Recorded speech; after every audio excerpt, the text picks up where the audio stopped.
అందరికీ నమస్కారం అండి. నమస్కారం సార్. నమస్తే గీతా గారు. ఈరోజు 21వ తేదీ మే 2023 సంవత్సరం. ఈరోజు జ్ఞానజ్యోతి జిడ్డు కృష్ణమూర్తి స్టడీ సెంటర్ విశాఖపట్నం నుంచి సత్సంగం నడుపుతున్నాము.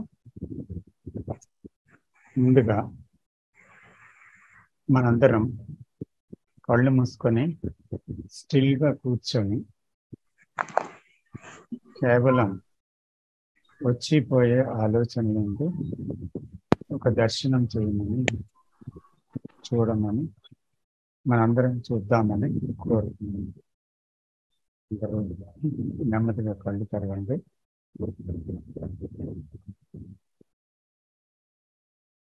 గత 2 వారాలుగా శ్రీ జిడ్డు కృష్ణమూర్తి గారి బోధనలు అత్యంత కీలకమైనది, అసలు నిజంగా పునాది అని చెప్పబడుతున్నది, ముఖ్యమైనది అయినటువంటి సెల్ఫ్ నోయింగ్ అనే దాని గురించి, దాని గురించి తాను తెలుసుకోవడం అనే విషయం గురించి మనం 2 సార్లుగా గత వారం ఆ ముందు వారం కూడా ఇదే టాపిక్ మీద మనం సంభాషించుకున్నాం. అయితే ఇది చాలా ముఖ్యమైనది, లోతుగా అర్థం చేసుకోవాల్సింది కనుక ఇంకా తెలుసుకోవాల్సిన విషయాన్ని ఇంకా లోతుగా పరిశీలించడం కోసం ఈరోజు కూడా ఇదే టాపిక్ని మనం ఎన్నుకోవడం జరిగింది. ఇప్పుడు తన గురించి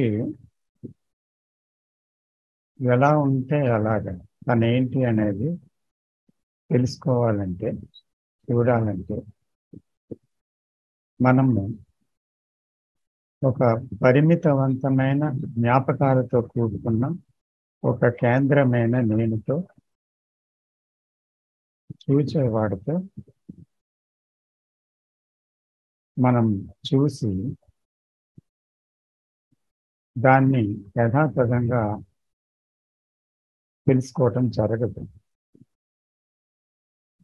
అందువల్ల ఇక్కడ 2 విషయాలు ఉన్నాయి అని మనం చర్చించుకున్నాము.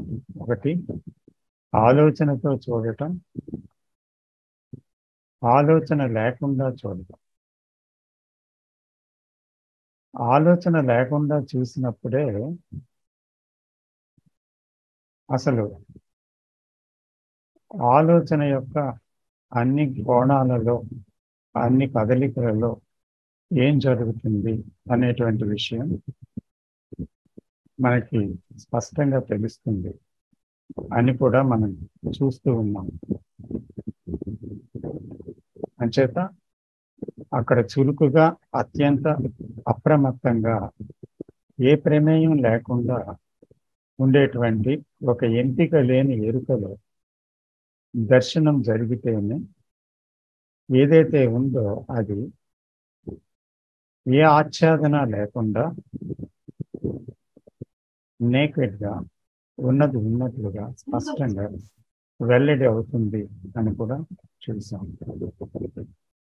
అయితే దీన్ని మన నిత్య దైనందిక జీవితంలో ఎప్పటికప్పుడు బాంధవ్యాలలో జరిగే ఘటనలలో వచ్చిన సవాళ్ళలో, సమస్యలలో అప్లై చేసేటప్పుడు అటువంటి ప్రత్యక్ష సన్నివేశాలలో ఏం జరుగుతుంది,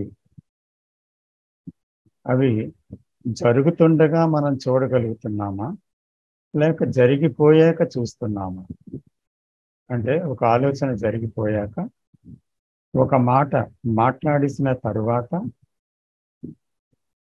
ఒక చర్య చేసిన తరువాత చూస్తున్నామా?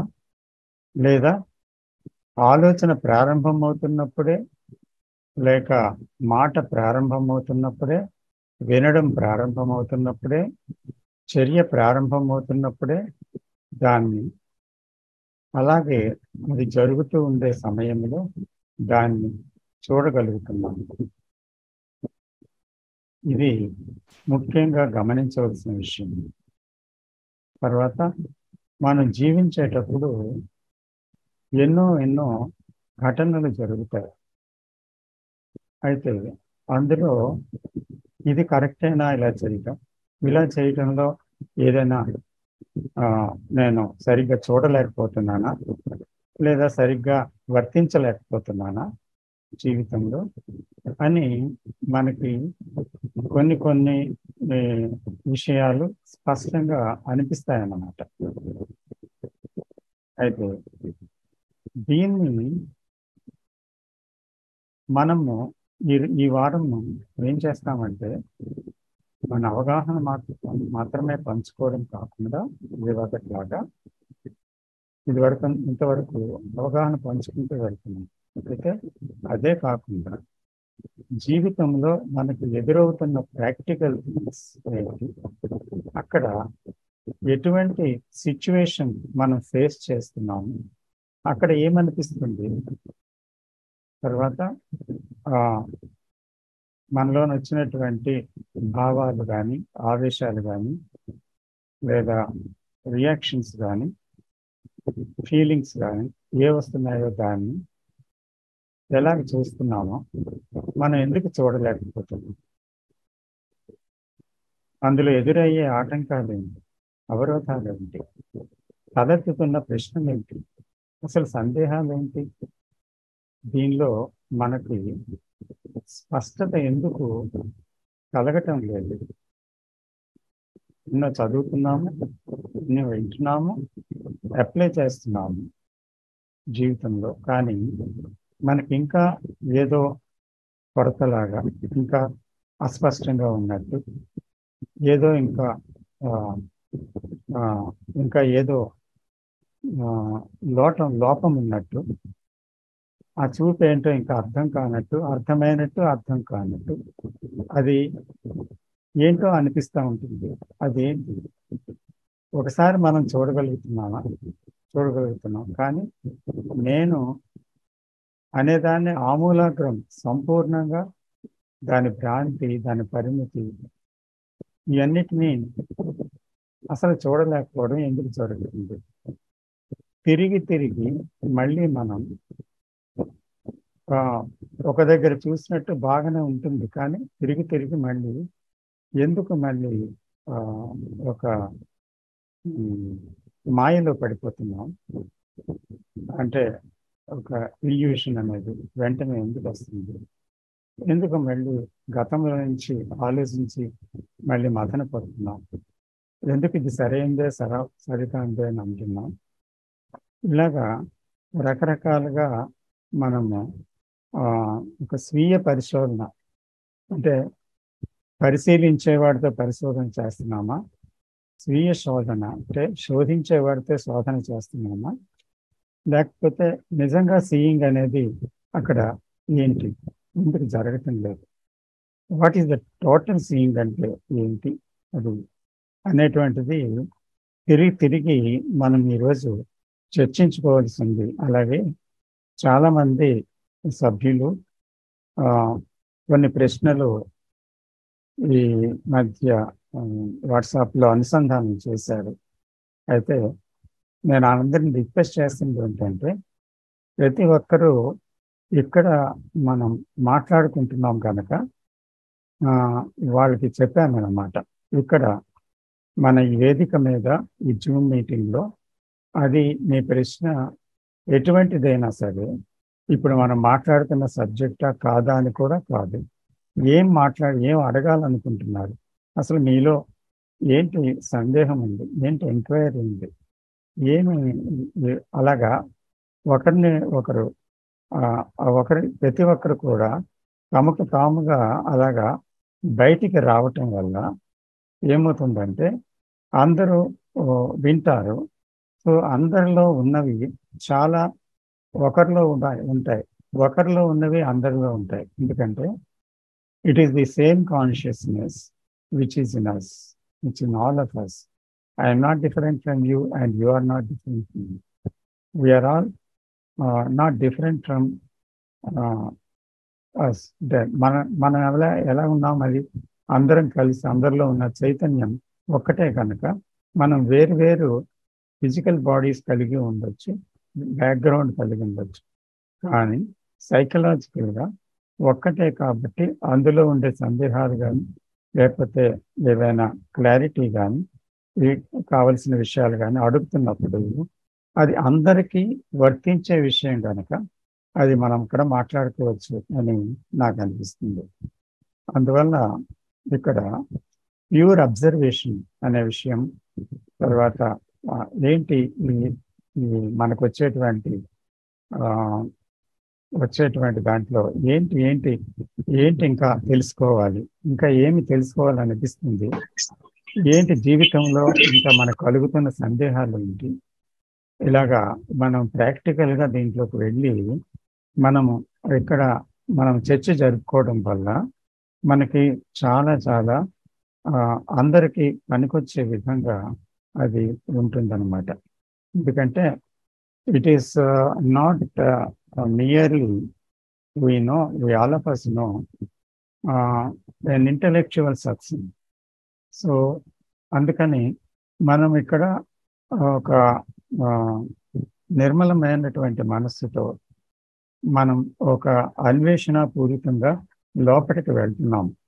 అంతేగాని ఇక్కడ ఎవరమి అందులో బాగా తెలిసిన వారం కానీ తెలియని వారని కానీ ఇక్కడ ఏమీ లేదు.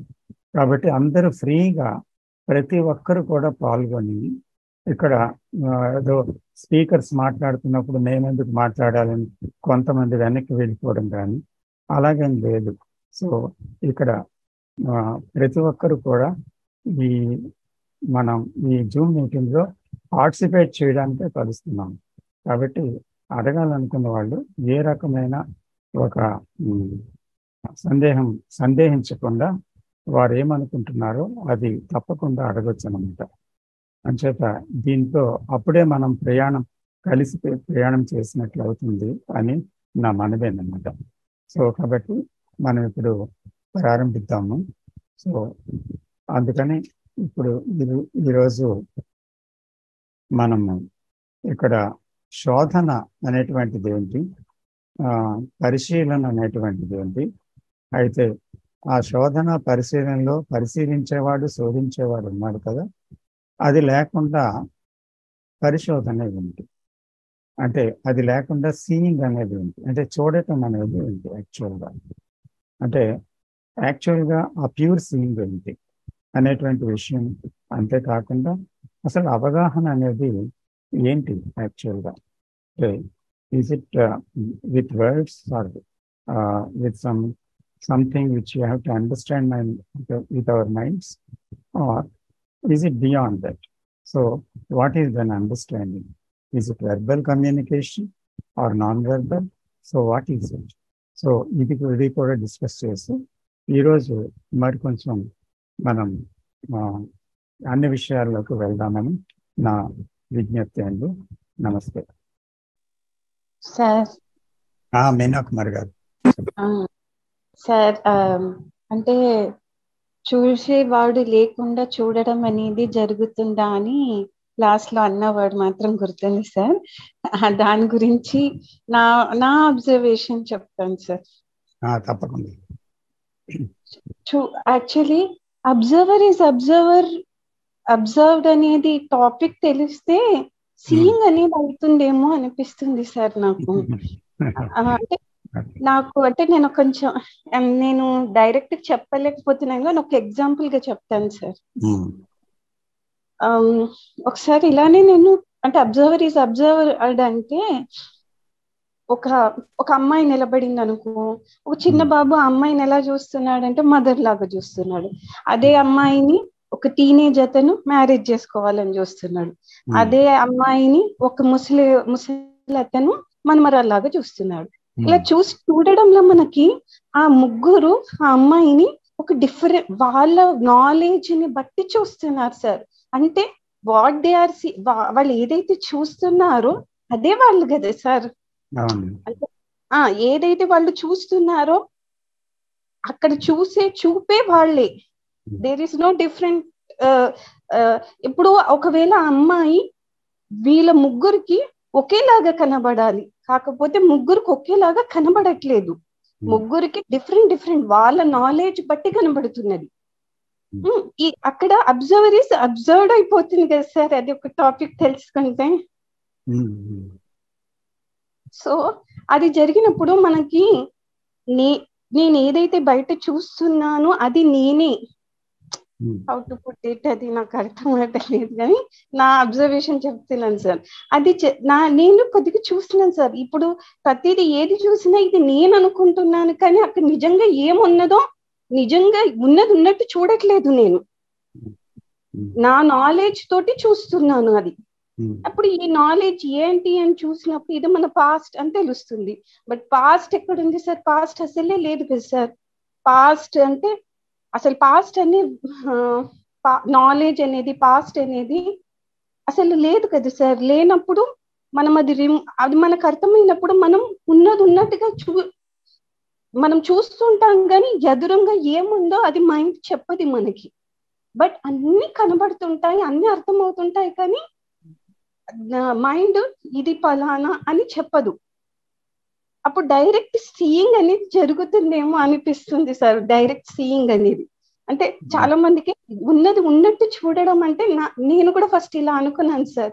ఉన్నది ఉన్నట్టు చూడడం అంటే ఏముంది అక్కడ అని అనుకుంటే దేర్ ఇస్ నథింగ్. అక్కడ ఏముంది అనేది మనకి ఎప్పటికీ తెలియదు అసలుకి. అది ఎప్పటికీ తెలియదు అది. అందుకోసమే మైండ్ మనకి అక్కడ ఏ వస్తువు అయితే ఉన్నదో అది చెప్పట్లేదు, కానీ కనబడుతుంది మనకి. నాకు ఇలా అంటే నాకు ఇది నా అబ్జర్వేషన్ సార్. ఉన్నది ఉన్నట్టుగా చూడడం, సీయింగ్ అంటే కనబడుతుంటది, కానీ మైండ్ దాన్ని నాలెడ్జ్ వచ్చి దానికి చెప్పదు అన్నమాట సార్. అది నా అబ్జర్వేషన్ లో చూసినాను సార్. దేని అదే కదా అబ్జర్వరే నాలెడ్జ్. ఆ నాలెడ్జ్ తోటే అబ్జర్వర్ చూస్తాడు. అంటే అప్పుడు ఆ కనబడే విషయం వేరు, తాను వేరు, డివిజన్ ఉంది. అందుకని అబ్జర్వర్ ఆ రెండిటికి మధ్య దూరం తెలుస్తుంది, విభజన తెలుస్తుంది, అయితే సెపరేషన్ తెలుస్తుంది. అంటే అబ్జర్వర్ అనేవాడు గతం, అతని అంచేత ఆ గతం అనేది ఆపరేట్ అవ్వలేదు ఆ సమయంలో అనుకోండి, కేవలం చూడడమే జరుగుతుంది. అప్పుడు ఎవరు చూస్తున్నారు? ఎవరు చూడట్లేదు అక్కడ, ఎవరు చూడడమే జరుగుతుంది. అంటే అప్పుడు చూసేవాడు లేకుండా చూడటం జరుగుతుంది. చూసేవాడు వస్తే ఇందాక మీరు చెప్పినట్టు ఆ అబ్బాయి ఒకలాగా, తర్వాత టీనేజ్ వాడు ఒకలాగా, ముసలివాడు ఇంకొకలాగా అమ్మాయిని చూడగలుగుతారు. కానీ అక్కడ ఏ అభిప్రాయము లేకుండా, ఏ ఆలోచన లేకుండా, ఏ బ్యాక్గ్రౌండ్ లేకుండా, ఏదీ లేకుండా తను నిజంగా చూస్తే అక్కడ ఏముంది? అక్కడ అభిప్రాయం ఏది లేనప్పుడు నిజంగా ఏంటి అక్కడ ఉందో అది చూడగలుగుతున్నాడు అంతే. కానీ ఇది అని నేమింగ్ లేదు.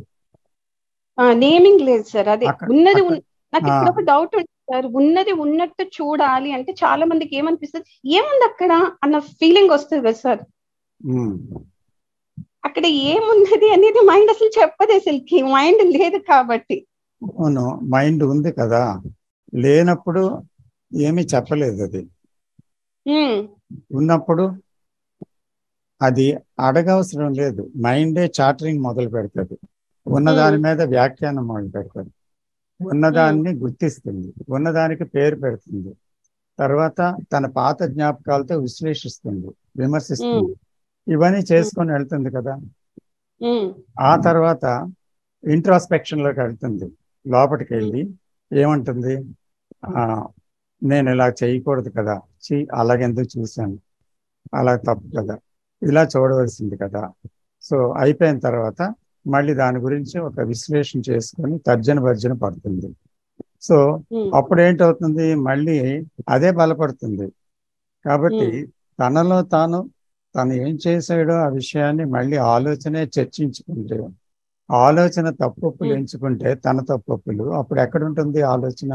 మళ్ళీ దాన్ని బలపరుస్తుంది. ఆలోచన బలపరుస్తుంది. కాబట్టి అక్కడ ఏంటి, ఒక ప్యూర్ సీయింగ్ అనేది ఎలా జరుగుతుంది అసలు యాక్చువల్ గా? అప్పుడు అలా అది జరగదు, అది జరగదు. అందుకని ప్యూర్ సీయింగ్ అంటే అక్కడ సీయింగ్ వితౌట్ థాట్, ఆలోచన లేకుండా చూడటం. అదే కండెమ్నేషన్, జడ్జిమెంట్, లేకపోతే ఒపీనియన్, ప్రెజడీస్, ఏదో ఒకటి దాంతో మీట్ అవుతుంది, వర్డ్ తో మీట్ అవుతుంది ఉన్నదాన్ని. అప్పుడు there is an observer and there is a division. So అందుకని అది కాన్ఫ్లిక్ట్ దారితీస్తుంది కదా. సో కాబట్టి ఇక్కడ నిజానికి అది యాక్చువల్గా మనస్సు అనేటువంటిది పనిచేసినప్పుడు అది వేరేగా ఉంది. ఆలోచన పనిచేస్తుండేటప్పుడు తన జ్ఞాపకాలతో పేరు పెట్టినప్పుడు ఆ వస్తువు వేరేగా ఉంది, ఆ మనిషి వేరేగా ఉన్నాడు తనకన్నా. కానీ ఎప్పుడైతే ఆలోచన అనేది లేదో, చూసేవాడు అక్కడ లేడో, తనకన్నా వేరుగా ఏది ఉంది, అప్పుడు వేరుగా ఎలా గుర్తించగలుగుతాడు?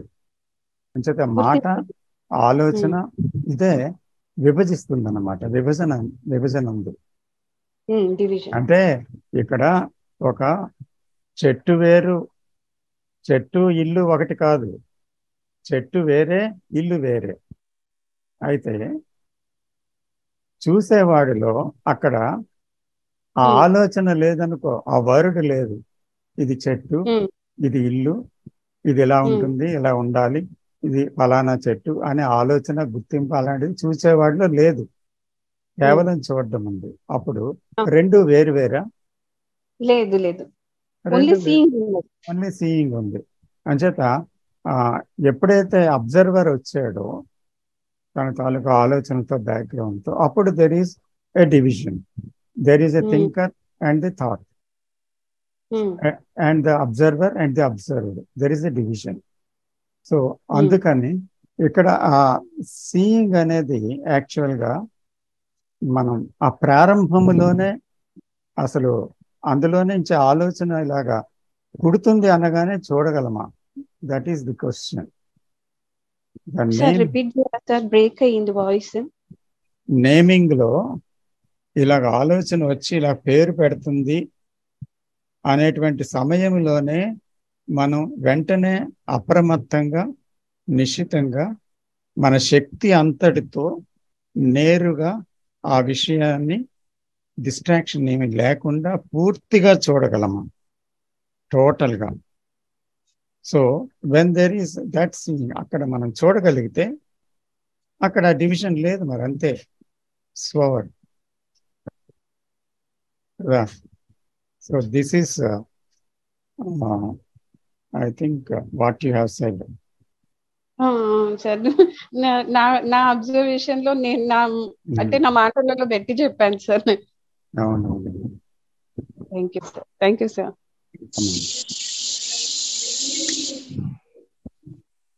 గుప్తా గారు. నమస్తే సార్. నమస్తే. ఇక్కడ చిన్న ఎగ్జాంపుల్ తో చెప్పాలి నా ఉద్దేశం సార్. చెప్పండి సార్. యాపిల్ చెట్టు నుంచి యాపిల్ కాయ కింద పడింది. రకరకాలుగా ఆలోచిస్తున్నారు. కింద పడికి ఎక్కడ పడుతుంది అన్నారు. నోటను మాత్రం ఎటువంటి ఆలోచన లేకుండా చూశాడు. చూస్తే కింద పైన కాదు, ఎటువైపు పడింది అని చూశాడు. చూడటానికి భూమికి ఆకర్షణ శక్తి ఉంది అనేది గ్రహించాడు. అంటే ఎటువంటి ఆలోచన లేకుండా చూస్తే కింద పడుతుంది అనే ఆలోచన ఉంటే అతనికి అర్థమయ్యేది కాదు.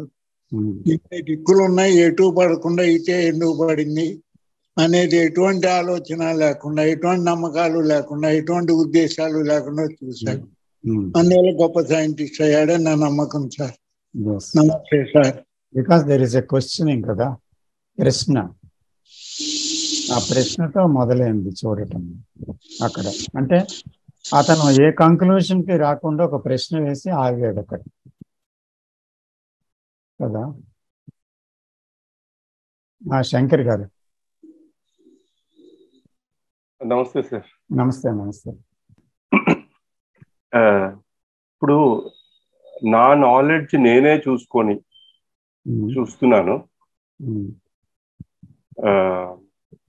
నాకేమనిపిస్తుందంటే అది నా నాలెడ్జ్ కాదు, ఆ ఆబ్జెక్ట్ నుంచి వచ్చిన నాలెడ్జ్ అనుకుంటున్నాను.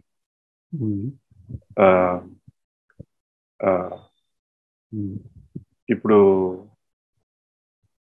ఇంకా దానికి ఎగ్జాంపుల్ ఎలా చెప్పొచ్చు అంటే, ఒక కంప్యూటర్ స్క్రీన్ మీద ఒక కార్టూన్ జోక్ ఉంది, అది ఇంగ్లీష్ లో ఉంది. అది నేను చూసి చాలా నవ్వేసుకుంటున్నాను. నా పక్కనే మా నాన్న ముందు ఒక 90 సంవత్సరాలు ఆవిడ కూడా చూస్తుంది కంప్యూటర్ స్క్రీన్, కానీ ఆవిడ ఏం నవ్వట్లేదు. ఆవిడకి ఏం అర్థం అంటే అసలు అది కార్టూన్ అని, అదొక జోక్ అని ఏమీ తెలియదు ఆవిడకి. ఇక్కడ ఏం జరుగుతుందంటే, నా నాలెడ్జ్ లో ఉంది ఆల్రెడీ అదంతాను, అదొక కార్టూన్, అదొక జోక్ అని, ఆ వర్డ్స్, ఆ కార్టూన్ లోని వర్డ్స్ మీనింగ్ అంతా నా నాలెడ్జ్ లో ఉంది ఆల్రెడీ. కానీ నేను అనుకుంటున్నాను ఆ కార్టూనే నాకు జోక్ తెప్పిస్తుంది అనుకుంటున్నాను. అదే నిజమైతే నా పక్కనున్న ముసలావిడికి కూడా చూసి నవ్వాలి కదా, కానీ ఆవిడ నవ్వటం లేదు. అక్కడ ఏమవుతుంది, నా నాలెడ్జ్ నే నేను చూసుకొని నవ్వేసుకుంటున్నాను, which is nothing but observed is the observed. ఎందుకంటే ఆ యాపిల్ పండు కానీ ఆ చెట్టుకు కానీ తెలియదు అసలు నేను యాపిల్ పండు అని, ఆ డైమండ్ స్టోన్కి తెలియదు నేను డైమండ్ అని, వాల్యుబుల్ అని ఏమీ తెలియదు. ఆ డైమండ్ ని పక్కన ఒక చింతపండు పెడితే రెండు ఒకటే, వాటి రెండింటికి తెలియదు నేను చింతపండు అని డైమండ్ అని. నీ నాలెడ్జ్ తో చూసి ఇది డైమండ్ చాలా ఇంపార్టెంట్, ఇది చింతపండు చాలా ఇది పెద్ద అవసరం లేదు. సో నేనేమంటున్నానంటే, అసలు ఈ ఫిజికల్ వరల్డ్ తో సంబంధం లేకుండా నా నాలెడ్జ్ లోనే నేను జీవిస్తున్నా, నా నాలెడ్జ్ లోనే నేను జీవిస్తూ సఫరింగ్, ప్లెజర్ ఇవన్నీ అవుతున్నాయి, అసలు హేట్, లవ్ అని. నేను అంతే కదా సార్, అదే సార్ నా question. God has given value to so many things and no value for some things. ఇలాగా ఆలోచన ఇచ్చిన విషయమే ఇదంతా. కాబట్టి యాక్చువల్గా ఒక కాన్సెప్ట్ ఉంటే, నేను ఒక ఎక్స్పీరియన్స్ ఉంటే, దానికి సంబంధించిన ఒక నాలెడ్జ్ ఉంటే, ఆ నాలెడ్జ్తో అనుసంధానం చేసి ఒకదానికి ఒక పేరు పెడతాను, ఒక వాల్యూ ఇస్తాను. ఇంకో దానికి మీరు దానికి మీ నాలెడ్జ్తో చూసినప్పుడు అది వాల్యూ లేదు ఏమో అని అంటారు మీరు. అంచేది కాబట్టి అక్కడ నాలెడ్జ్ అనేది ఏం చేస్తుంది, మన అభిప్రాయాల మీద, మన దీని మీద ఆధారపడి ఒక విషయానికి కానీ, ఒక వస్తువుని కానీ, ఒక దేన్ని కానీ మనం చూడగలుగుతున్నాం. ఆ నాలెడ్జ్ అనేది అనేక రకాల ఎక్స్పీరియన్స్తో వచ్చినటువంటి కొన్ని ముద్రలు, ఆ రకమైన జ్ఞానం అది. సో కాబట్టి అది చదివిన జ్ఞానము, అది విన్న జ్ఞానము, ఆ తర్వాత మన జీవితంలో అనుభవించిన జ్ఞానము, చిన్నప్పటి నుంచి పుట్టి పెరిగిన వాతావరణంలో కలిగిన జ్ఞానము, ఇలాగా అనేక అనుభవాల నుంచి ఏర్పడినటువంటి ఒక జ్ఞాపకాల పుట్టాలి.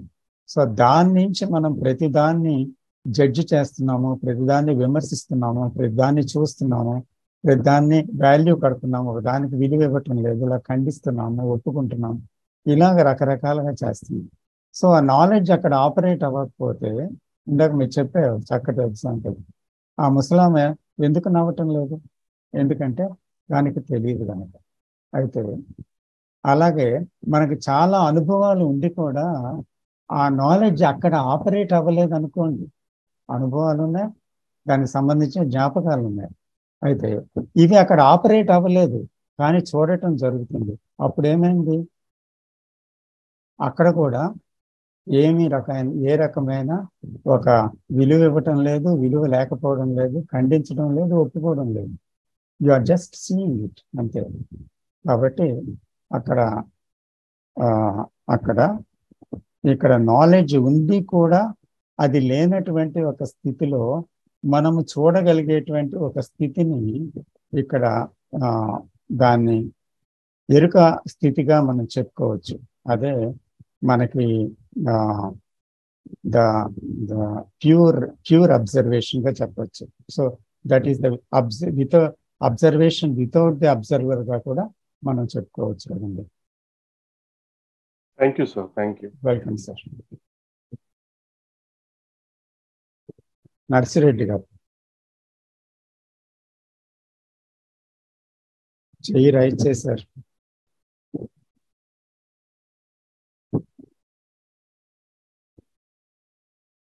ఎవరైనా ఏదైనా క్వశ్చన్స్, ఏవైనా ఎంక్వైరీస్ ఉంటే మీరు చాట్ బాక్స్లో కూడా డైరెక్ట్గా పెట్టచ్చు. నేను వెంకటేశ్వరరావు గారిని రిక్వెస్ట్ చేస్తున్నది ఏంటంటే, చాట్ బాక్స్లో ఉన్నది మీరు చదివి, నేను చూడనప్పుడు మీరు చదివి నాకు కొంచెం తెలియపరచవలసిందిగా మీకు కోరుతున్నానండి. ఓకే సార్, తప్పకుండా అబ్జర్వ్ చేస్తాను, కంటిన్యూస్ అబ్జర్వేషన్ ఉంటాను. సరే, thank you sir. So please sir. Hello sir. Prem Kumar garu. నమస్కారం సార్. నమస్తే. నమస్తే. నేను ఒక అంటే వీడియో సాన్ అండ్ టాక్ లో 1983 మీటింగ్ 3 క్వశ్చన్ 2 అనుకుంటున్నా. అందులో ఒకరు జేకే గారిని అడిగారు, అంటే నేను ఒకరిని హర్ట్ చేసిన, అంటే గాయపరిచిన అపరాధ భావం వచ్చి నేను ఎంత ప్రయత్నించినా నాకు అది అపరాధ భావం నుంచి నేను బయట పడలేకపోతున్నాను.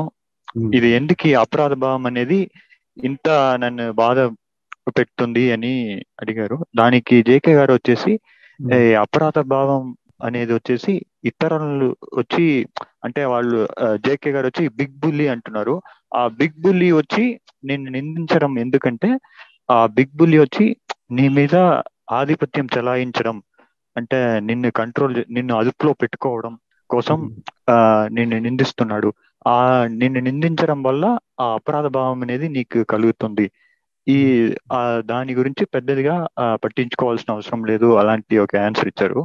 ఇందులో నా డౌట్ ఏంటంటే, ఇప్పుడు ఆ అతను వచ్చి ఇంకొకరిని గాయపరిచినందువల్ల ఆ అతనికే వచ్చేసి తనకు తానుగా గ్రహించాడు. అతను ఏంటంటే మనం తప్పు చేసేసినాం అని మళ్ళీ గ్రహించినందువల్ల వచ్చే అపరాధ భావం అనేది కలిగింది. కానీ జేకే గారి ఆన్సర్ వచ్చి ఇతరులు నిన్ను నిందిస్తున్నారు, నువ్వు తప్పు చేసేసినావు, అందువల్ల నీకు ఈ అపరాధ భావం కలుగుతుంది. సో బిగ్ బుల్లీ వచ్చి నిన్ను డామినేషన్, ఆధిపత్యం చెలాయించడం, అది అలా ఆన్సర్ చెప్పినారు. ఇప్పుడు తనకు తాను గ్రహించడం వల్ల వచ్చే అపరాధ భావానికి, ఇతరులు మనల్ని నిందించడం వల్ల కలిగే అపరాధ భావానికి ఒక తేడా ఉంది కదా సార్. మరి జేకే గారు ఇచ్చిన ఆన్సర్ వచ్చి ఆ రెండు ఒకటే అంటున్నారా? అంటే ఇప్పుడు నేను ఒకటి తప్పు చేసిన, ఇప్పుడు ఇతరులు వచ్చి నువ్వు చేసింది చాలా తప్పు అని వాళ్ళు వచ్చి నీ మీద ఆధిపత్యం చెలాయించడం కోసం అలా నిందిస్తున్నారు, అలాంటి ఒక ఆన్సర్ ఇచ్చినారు. ఇప్పుడు ఆ అపరాధ భావము ఇప్పుడు నాకు గ్రహించడం వల్ల వచ్చే అపరాధ భావం, ఈ రెండు ఒకటేనా? సో అది నాడు. ఇప్పుడు గిల్ట్, అపరాధ భావం అనేది అసలు ఏంటి యాక్చువల్గా అంటే, అపరాధ భావం అనేది యాక్చువల్గా నేను ఇలా చేశాను కదా, ఇలాగెందుకు చేశాను, అలా చేయవలసింది కదా అని థాట్, ఒక విషయం జరిగిపోయిన తర్వాత అలా ఎందుకు మాట్లాడాను, ఇలా మాట్లాడచ్చు కదా అన్ని తనలో తాను బాధపడి ఒక అపరాధ భావంలో పడిపోయి తను తాను నిందించుకొని తను తాను మళ్ళీ తిట్టుకొని ఇలాగెందుకు ప్రవర్తించాను, నేను మూర్ఖుణ్ణి, ఇది అది అని అక్కడ ఆలోచన రహితంగా ఉన్నాను అని తను తానుగా ఒక అపరాధ భావంలో చాలాసేపు ఉండిపోతాడు అనమాట. అది తర్వాత ఒకరు తనని నిందించేటప్పుడు ఒకరు తను వస్తారు. మీరు చెప్పినట్టుగా బిగ్ బుల్ అంటున్నారు మీరు, అది కృష్ణజీ అన్నట్టుగా ఎవరైనా అవమానపరిచి నువ్వు ఎందుకు చేసావు ఇలాంటి తప్పు అంటే, అది గుర్తించి మళ్ళీ అపరాధ భావంలోని అతను అవును కదా అని తను అపరాధ భావానికి మిమ్మల్ని గురి చేశాడు అంటే అక్కడ అర్థం ఏంటి? అపరాధ భావాన్ని అంటే అక్కడ చేసిన దాంట్లో ఉండేటువంటి విషయాన్ని అతను మనకి చెప్పటం వల్ల మనం గాయపడ్డాం. మళ్ళీ అంటే ఇలాగెందుకు చేశాను అని మళ్ళీ ఆలోచించాం. కాబట్టి ఎక్కడ చూసినా ఈ అపరాధ భావం ఏంటి అంటే ఒక సెల్ఫ్ ఇంట్రోస్పెక్షన్లో తనకి తాను స్వీయ పరిశోధనలో కానీ ఆ స్వీయ శోధనలో కానీ అతనికి వచ్చిన జ్ఞాపకాల్లో కానీ అది వస్తుంది. ఒకరన్నా తన మట్టుకు తనే లోపల చూసుకున్నా అది తనలోంచి వచ్చిందే కదా, రెండిటికి భేదం ఏముంది? అది అపరాధ భావమే. కాబట్టి అపరాధ భావం అనేది, గిల్ట్ అనేది ఏంటి? అది యాక్చువల్గా అంటే తను యాక్చువల్గా సిచ్యువేషన్ని విశ్లేషణ చేసి అలా చేయకూడదు, ఇలాగెందుకు చేశానని ఆలోచన చేసేసిన తర్వాత మళ్ళీ తిరగతోడుకొని మళ్ళీ దాని గురించి ఆలోచిస్తుంది. దానివల్ల సెల్ఫ్ బలపడిపోతుంది కదా. సో అందుకని ఈ అపరాధ భావం పోవాలని మళ్ళీ ఫైట్ చేసే దాని నుంచి బయటపడాలని ఫైట్ చేయటం కాకుండా నేను అపరాధ భావంలో ఉన్నాను కదా అనేసి అపరాధ భావంలో ఉన్నాను, ఈ థాట్ కంటిన్యూ అవుతుంది. సో ఇదేంటి అని కాకుండా యాక్చువల్గా మనసులో కలుగుతున్న ఫీలింగ్ ఏంటి, యాక్చువల్గా ఆ బాధ ఏంటి, దానికి ఏం పేరు వద్దు, అపరాధ భావం వద్దు, గిల్ట్ అనొద్దు, ఏది అనొద్దు, ఇలాగెందుకు చేశాను అనొద్దు, అలాగెందుకు చేయదు, అసలు ఏం జరుగుతుంది లోపల, ఆ లోపల ఉండేటువంటి ఆ వైబ్రేషన్ ఏంటి, ఆ ఫీలింగ్ ఏంటి, అసలు ఏం జరుగుతుంది అని మనం దానిలో చింతనలోకి వెళ్లకుండా అసలు ఏదో ఫీలింగ్ ఉంది కదా అది ఏంటి అని దాన్ని మనం చూడాలన్నమాట. జస్ట్ సీయింగ్ చూస్తే అక్కడ అపరాధ భావం అనే పేరుతో మనం చూడడం వేరు. అపరాధ భావం అనేది ఆ పేరు లేకుండా ఉండేటప్పుడు, అది గుర్తింపు లేకుండా ఉండేటప్పుడు, దాని గురించి విశ్లేషణ చర్చ లేకుండా ఉండేటప్పుడు అది ఉందా యాక్చువల్గా? ఇదన్నీ ఉన్నప్పుడే కదా ఉంది అని మనకి తెలుస్తూ ఉంటుంది అనమాట. అంటే మొత్తం రివీల్ అవుతూ ఉంటుంది. కాబట్టి మనం ఆ చూసేటప్పుడు మనకి యాక్చువల్గా the whole thing will be revealed completely. అయితే దీని నుంచి ఎలా బయటపడడం అని మనం ఆలోచించినప్పుడు, అయ్యో ఇందులో నేను చిక్కుకున్నాను, అలాగ అనవసరంగా అనేశాను, ఇలాగెందుకు అన్నానని ఆలోచిస్తుండేటప్పుడు ఈ అపరాధ భావం పెరుగుతూ వస్తుంది. అది మళ్ళీ ఒక ముద్ర వేసుకుంటుంది. ఆ ముద్రలో మళ్ళీ రిలేషన్షిప్లో మళ్ళీ అతను వచ్చేటప్పుడు వేరేగా మళ్ళీ మనం ఒక సిగ్గుతో తలవంచుకొని చూడడమో, లేకపోతే కమ్యూనికేషన్ సరిగ్గా చేయలేకపోవడము, కళ్ళు దించుకొని మాట్లాడడము, ఏదో ఒకటి చేస్తుంటాం. ఎందుకు? ఈ లోపల అపరాధ భావం అనే ఇమేజ్ ఉంది లోపల. సో ఆ ఇమేజ్తో మనం వ్యక్తిస్తున్నాం అనమాట. సో ఇది అక్కడ మనం గమనించవలసిందని నేను అనుకుంటున్నాను. Okay sir. అంటే ఇప్పుడు నిందించేది నేనే, నిందించబడేది నేనే. సో ఓకే, అప్పుడు అంటే నాలోనే ఇప్పుడు రెండు వ్యక్తులు ఉన్నట్టు. అంటే నిందించేది నేను, ఒకరు నిందిస్తున్నాను, నిందించబడుతున్నాను. అంటే నిందించటం అనేటువంటిది హ్యూమన్ కాన్షియస్నెస్ లో ఉంది కదా, అది అందరిలోనే ఉంది. అంటే తక్కువ చేసి చూడడం, నేనంటే ఎక్కువ చేసి చూడడం, ఇది కామన్ గా అందరిలోనే ఉంది. సో ఆ ఫ్యాక్టర్ చూడాలి. శంకర్ గారు. Sir, sorry for asking so many questions. Normally I don't like to. Not at all. Because after a long gap I have come. So, see, ఇప్పుడు ఆర్మీలో ఒక అబ్బాయి ఉన్నాడు. వాళ్ళ పేరెంట్స్ కి కబురు వచ్చింది, ఇలా మీ అబ్బాయి చనిపోయాడు. అక్కడ ఏదో యుద్ధం అయింది. పాపం వాళ్ళు చాలా ఏడ్చారు. కొన్ని రోజులు పోయాక తెలిసింది, లేదు మీ అబ్బాయి కాదు, వేరే వాళ్ళ అబ్బాయి. అప్పుడు మళ్ళీ ఆనందపడ్డారు. మళ్ళీ నెల 2 నెలలు అయింది, మళ్ళీ కబురు వచ్చింది మీ అబ్బాయి చనిపోయాడు. ఈసారి రియల్ గా చనిపోయాడు. మళ్ళీ ఏడ్చారు.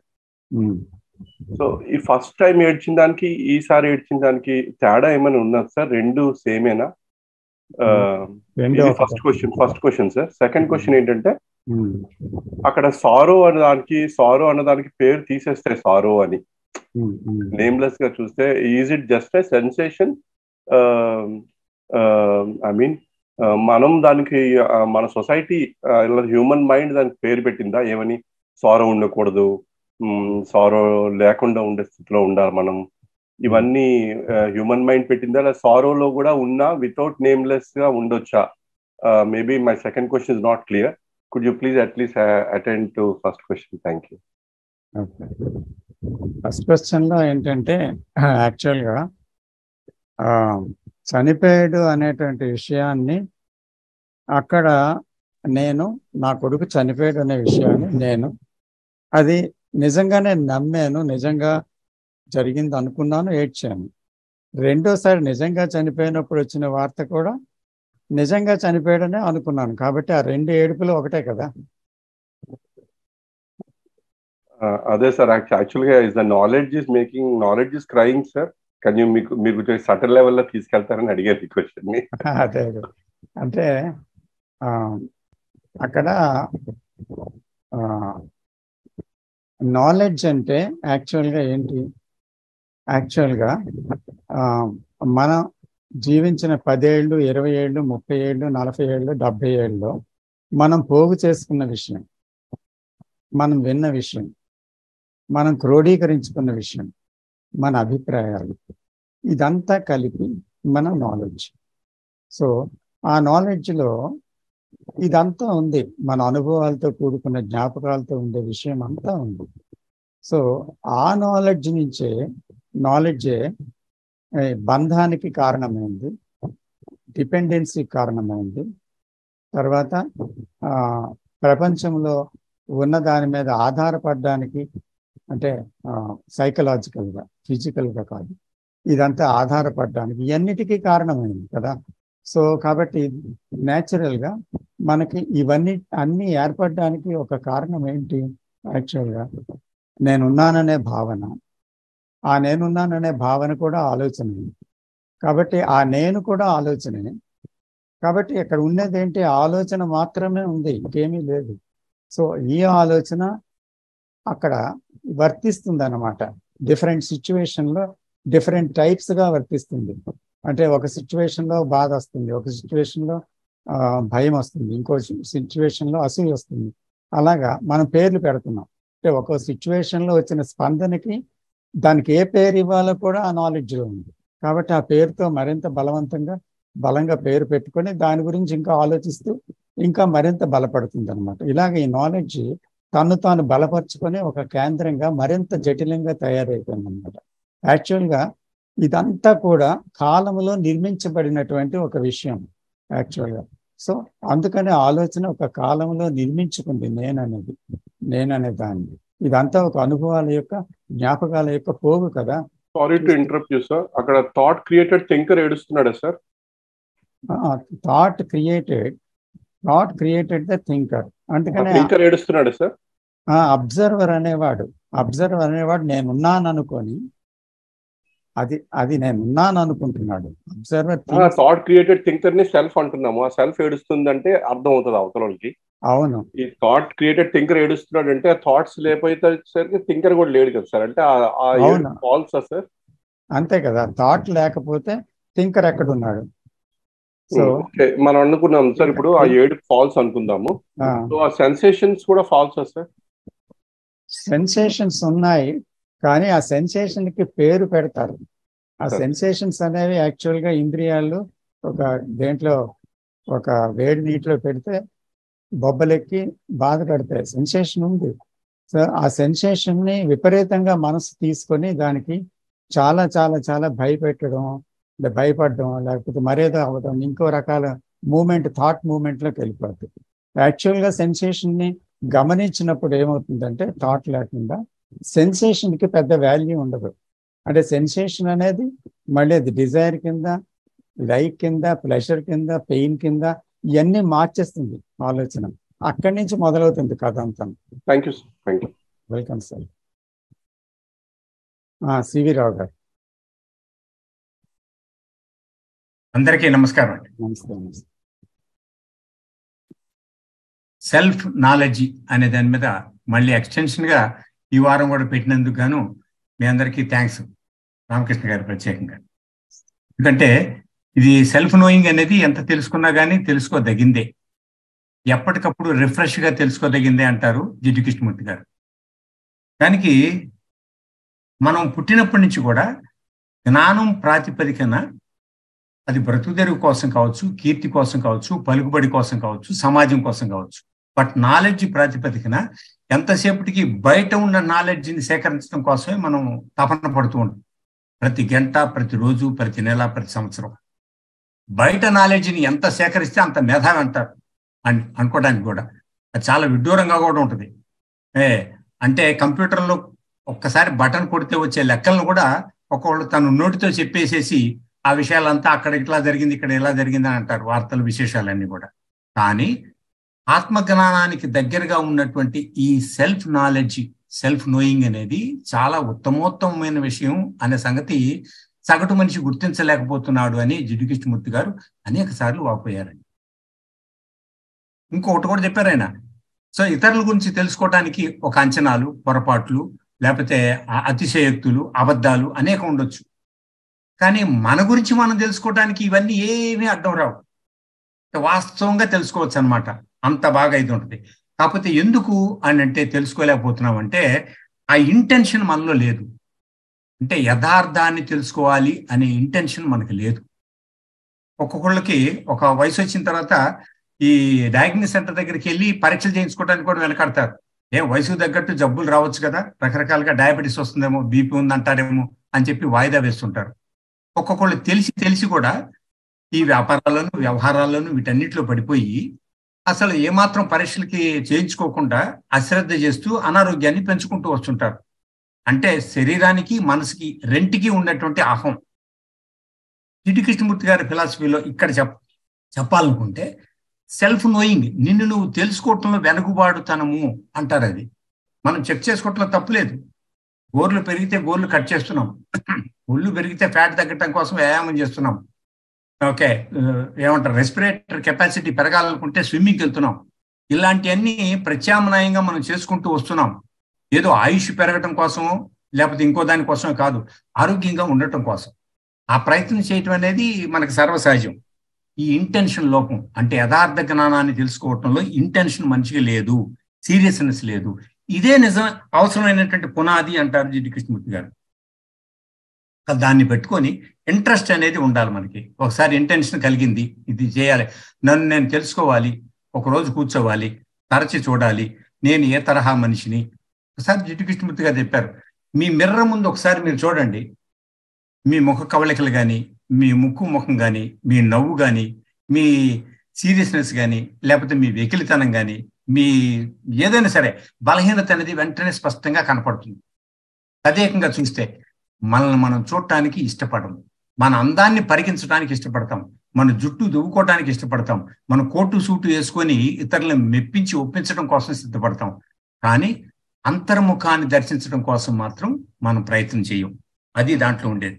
ఒక్కసారి ఆ ప్రయత్నం చేస్తే, మనల్ని మనం తెలుసుకునే ప్రయత్నం చేస్తే అది ఇంప్లిమెంటేషన్లోకి రావాలి. మనం అనుకోవటం కాదండి, పోయిన వారం ఈ వారం మన self knowing, self knowledge, self check ఇవన్నీ ఉంటే బాగుంటుంది అని అనుకోవటం కాకుండా ఏ రోజు కాదు మనం చేద్దాం, చేసి దాని రిజల్ట్ చూద్దాం అనే ఇంప్లిమెంటేషన్ ఎప్పుడైతే ఉంటుందో ప్రాక్టికల్గా, అప్పుడు ప్రయోజనం బిగిన్ అవుతుంది. ఆ ప్రయోజనం ఎంత బాగుంటుంది అనే లెక్కలో చెప్తాడనమాట. First self check your self అంటే ఎప్పుడు, ప్రతిరోజు చివరిలో ఒకసారి సెల్ఫ్ చెక్. మనం ఆలోచనలు ఏంటి, మనం ఈ పని ఏం చేసాము, ఏది పొరపాటు చేసాము, ఏది సరిగ్గా చేసాము, ఎందుకు చేయలేకపోయాము అనుకున్నట్టుగానే మనం సెల్ఫ్ చెక్ చేసుకోవచ్చు. ఇట్ ఈస్ నాట్ ప్రోగ్రెస్, ఆ ప్రోగ్రెస్ కార్డు మాదిరి కాదు, but we have to check our self. మననం అంటాం దాని విషయంలో చెప్పాలంటే. రివ్యూ వీక్లీ, వారానికి ఒకసారైనా సరే, ఈ వారం మొత్తం మీద నేను కొత్తగా తెలుసుకున్నటువంటి విద్య ఏమిటి అంటే, జ్ఞానం కాదు, వృత్తికి సంబంధించింది కానీ, వ్యవహారానికి సంబంధించింది కానీ, ఆర్థిక ప్రతిపత్తి కానీ, లేకపోతే జిడ్డు కృష్ణమూర్తి గారి ఫిలాసఫీని అర్థం చేసుకోవటంలో ముందు చూపు, ఒక అడుగు ముందు వేయటంలో కానీ ఎక్కడున్నాను నేను. కొన్ని పొరపాట్లు జరిగినాయి, కొంతమంది నన్ను విమర్శించారు. అయితే ఆ విమర్శకు తగ్గట్టుగా నిజంగా అది విమర్శ కాదా? బయట వాళ్ళు విమర్శిస్తే ఎంతో నొచ్చుకుంటాం. ఇంట్లోనే మన భార్య విమర్శిస్తుంది, కొడుకు విమర్శిస్తాడు, కూతురు విమర్శిస్తుంది, వదిన విమర్శిస్తుంది, ఇంతమంది కుటుంబీకులు విమర్శిస్తున్నా కానీ ఆ కుటుంబ సభ్యులతో జీవితాంతం మనం చనిపోయేంత వరకు గడుపుతూనే ఉంటాము. వాళ్ళని విరోధులుగా మనం ప్రకటించము. కానీ ఎవరో ఒకళ్ళు ఒక సద్విమర్శ చేసినంత మాత్రాన మనం నొచ్చుకుంటాం. అందుకనే ఏ విమర్శని బయట నుంచిగా కాకుండా నీ నుంచి తీసుకోవడానికి వీలయ్యేటువంటి ఉపాయం ఏంటంటే సెల్ఫ్ నోయింగ్, సెల్ఫ్ అండర్స్టాండింగ్ అని చెప్పింది జిడ్డు కృష్ణమూర్తి గారు చెప్పింది. సెల్ఫ్ అండర్స్టాండింగ్ అంటే క్రిటిక్ని కూడా మనం అర్థం చేసుకోగలిగే స్థాయికి మనం ఉండాలి అని చెప్తాడు. నీ సహజ ధోరణి ఏమిటి, మన ప్రవర్తన ఏమిటి అనేది మిర్రర్లో చూసుకున్న సందర్భంలో మనం అర్థం చేసుకోవాలి. దీన్ని ప్రాక్టికల్గా సాధించడానికి తగ్గట్టు నా అనుభవంలో తెలుసుకున్న విషయంలో, మా సాంగత్యంలో కానీ కొద్దిసేపు రోజు మొత్తం మీద కాస్త మౌనాన్ని పాటించి ధ్యానం చేయటం ద్వారా దీన్ని అర్థం చేసుకోవడానికి వీలుంటుంది. మన ఆలోచనల యొక్క పరుగుని, ప్రగతిని, నిదానాన్ని, భావాన్ని, దాంట్లో ఉండేటువంటి క్లేశాన్ని కూడా మనం అర్థం చేసుకోవచ్చు మౌనంగా ఉంటే, అది ధ్యానంలో ఉంటే. మౌనంగా ఏమంటే అంతర్మౌనం అనేది అది సాధ్యం అవుతుంది మనం తెలుసుకుంటే మాత్రం. సో ఈ సెల్ఫ్ నాలెడ్జి, రియాలిటీగా మన దగ్గర ఉండటం, ఇటువంటివి తెలుసుకుంటే వర్తమానంలో జీవించడం అనే కళ మనకి అబ్బుతుంది. గుప్తా గారు చెప్పినట్టు ప్రతి విషయంలోనూ బయట లోపల విషయాల్లో డివిజన్ అనేటి, ద్వంద్వం అనే వైఖరితో మనం చాలా కన్ఫ్యూజ్ అవుతున్నాం. అసలు కన్ఫ్యూజన్ అనేది నాకు లేదు, ఈ విషయంలో ఖచ్చితంగా నేను క్లారిటీగా ఉన్నాను అని చెప్పగలిగితే మనిషికి దాదాపు 70% ప్రశాంతత వచ్చినట్టే.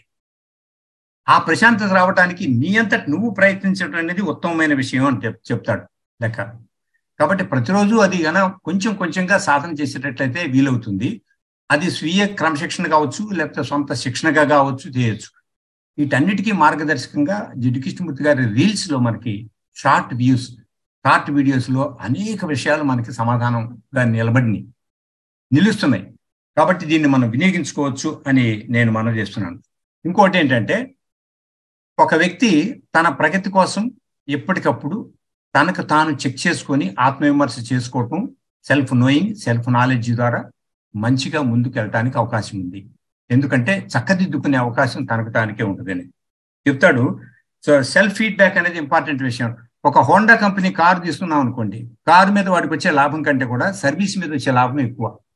కానీ కారు తీసుకున్న తర్వాత అది ఎలా పనిచేస్తుంది, ఎందుకు పనిచేస్తుంది, ఎక్కడ ఆగింది, సర్వీసింగ్లో ఏమైనా లోపాలు ఉన్నాయా లేవా అనే సంగతి కారు అమ్మినప్పటి నుంచి 4 సంవత్సరాల వరకు వెంటాడుతూ ఒక క్యాండిడేట్ని పెట్టి మనల్ని ఎంక్వైరీ చేస్తూనే ఉంటాడు. ఒకసారి నాకు డౌట్ వచ్చి కారు కంపెనీ అని మార్కెటింగ్ మేనేజర్ దగ్గర కూర్చొని నేను అడిగాను, ఇంత శ్రద్ధగా ఎవరు చేయరు కదా, కారులో ఇంత లాభాలు వస్తున్నాయని చేస్తున్నారా లేకపోతే ఏమిటి అని. సో ఆ ప్రొపరేటర్ కానీ మిగతా కారు కంపెనీల ప్రొపరేటర్లు కానీ వాళ్ళందరూ కలిసి మేనేజ్మెంట్గా చెప్పింది ఏమిటనంటే, అడ్వర్టైజ్మెంట్, పబ్లిసిటీలు, ప్రాపగాండా వీటన్నిటి మీద లక్షలు ఖర్చు పెడతాం, కొన్ని చోట్ల కోట్లు ఖర్చు పెడతాం. అవన్నీ ఖర్చులు చూపించడం కోసం ఖర్చు పెడతాం, కొత్త క్లయింట్స్ని ఆకర్షించడం కోసం ఖర్చు పెడతాం, ఉనికి కోసం ఖర్చు పెడతాం, ట్రేడింగ్ కోసం ఖర్చు పెడతాం. కానీ ఇంత చేస్తున్న జోరు మీద కూడా మా అంతట మేంగా ఏం తప్పు చేస్తున్నామో మాకు తెలియదు, మా వినియోగదారుడికి మాత్రమే తెలుస్తుంది. ఆ వినియోగదారుడిని సూక్ష్మంగా పట్టుకొని అతని ప్రశ్నల ద్వారా కానీ, ఫీడ్బ్యాక్ ద్వారా కానీ సమాచారం స్వీకరించడం ద్వారా మేము 30 నుంచి 40% మా కంపెనీలో తప్పుల్ని చక్కదిద్దుకొని డెవలప్ కాగలుగుతాము. అందుకు మేము అడుగుతున్నామని చెప్పాడండి. అది నాకు చాలా పాయింట్ నచ్చింది. చాలా మంది హాస్పిటల్ మేనేజ్మెంట్తో సహా అలా చేస్తున్నారు. కోట్లు ఇన్వెస్ట్మెంట్ చేసేవాళ్ళు వ్యాపారం కోసం, వాణిజ్యం కోసం ఫీడ్బ్యాక్ తీసుకుంటున్నారు ప్రజల దగ్గర నుంచి. అట్లాగే మనంతట మనం ఆత్మవిమర్శగా మన ఫీడ్బ్యాక్ గా మనం తీసుకునేటట్లయితే మన ప్రగతి ఎంత బాగుంటుంది అనే సంగతి జిడ్డు కృష్ణమూర్తి గారి పరిభాషలో చెప్పకనే చెప్పారు. ఇంకోటి గాలిబ్ అని ఒక ఆయన ఉన్నాడు, గాలిబ్ సూక్తుల్లో ఒకటి చెప్తాడు, ఏదియు సులభముగా సాధ్యము కాదు లెమ్ము, నరుడౌట దుష్కరము సుమ్ము. అంత తేలిగ్గా అయ్యే పని కాదండి. మిమ్మల్ని మీరు మారండి, మీలో తరిచి చూడండి, మీలో వచ్చే మార్పుల్ని మీరు గమనించి మార్చుకోండి అని చెప్పటం అంత తేలిక కాదు. చొక్కా మార్చినంత తేలిక, ఇల్లు మార్చినంత తేలిక కాదు అది. అందుకే చెప్తాడు, ఏదియూ సులభముగా సాధ్యము కాదు లెమ్ము, నరుడౌట అంటే మనిషిగా తీర్చబడటం, తీర్చిదిద్దబడగలటం అనేది గొప్ప విషయము, దుష్కరము సొమ్ము కష్టమైన విషయం అని చెప్తాడు. అయితే అన్ని విద్యల్లోకెల్లా గొప్ప విద్య ఏమిటి అని అన్నప్పుడు ఆయన కూడా చెప్పిన సమాధానం కరెక్ట్గా మన జిడ్డు కృష్ణమూర్తి గారు చెప్పిన సమాధానంతో 100% ఏకీభవిస్తుంది. స్వీయ లోపంబులెరుగుట గొప్ప విద్య, అన్ని విద్యల కంటే కూడా స్వీయ లోపంబులెరుగుట గొప్ప విద్య. ఈ పాయింట్ కనుక మనం తెలుసుకుంటే ప్రతి ఏ వయసులో ఉన్న కుర్రాడి దగ్గర నుంచి వృద్ధాప్యం వచ్చేవాళ్ళంత వరకు కూడా మనం రోజువారీ చేస్తున్నటువంటి పరిణామ కర్మల్లో ఏ తప్పు చేస్తున్నాము, ఎక్కడ ఒప్పు చేస్తున్నాము అనే సంగతి మనల్ని మనం అంతర్ముఖం చేసుకొని చూడటం అనేది జరిగితే అది గొప్ప విద్యని రాబట్టుకున్నట్టే లెక్క. ఎందుకంటే ఒక పట్టాన ఎవరన్నా మనల్ని విమర్శించినా అసలు సరైన సత్యాన్ని మనకు సూటిగా ప్రశ్నించే కానీ మనం తట్టుకోలేము. కాబట్టి మనల్ని మనమే ప్రశ్నించుకోవటం ఉత్తమమైన విషయం. అది ఒక విద్య కూడా అనే విషయం ఆయన చెప్పాడు, తేలికైన విషయం అని. కాబట్టి మీరందరూ గమనించండి, అందరూ ఆ విషయంలో ప్రగతి పదంలోకి ముందుకు వెళ్ళండి.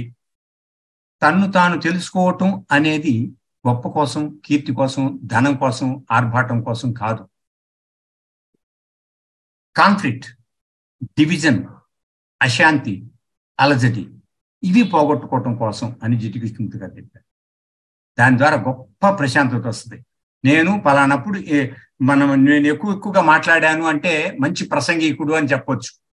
కానీ చాగంటి కోటేశ్వరరావు గారు చెప్పినట్టు బాగా అధికంగా ధారాళంగా మాట్లాడేటప్పుడు అనేకమైన తప్పులు దొరలొచ్చు, అతిశయోక్తులు దొరలొచ్చు, అబద్ధాలు కూడా దొరలొచ్చు అనే విషయం ఎవరన్నా చెప్పితే అది వింటే నన్ను నేను మాట్లాడటంలో నియంత్రించుకోగలగటం అనేది ఆత్మవిమర్శ.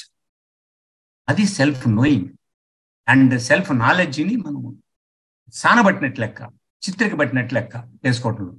అది రోజువారీగా చేసే కార్యక్రమం, అది కంటిన్యూస్ ప్రాసెస్ అనేది. ఈ కంటిన్యూస్ ప్రాసెస్ని మనం ఊపిరినంత వరకు నడుపుకుంటూ వెళ్ళొచ్చు. అది ఒక అభ్యాసం కూడా మనకు తయారవుతుంది అనే సంగతి ఆయన చెప్పారు. థ్యాంక్ యూ సో మచ్ అండి ఫర్ గివింగ్ దిస్ ఆపర్చునిటీ.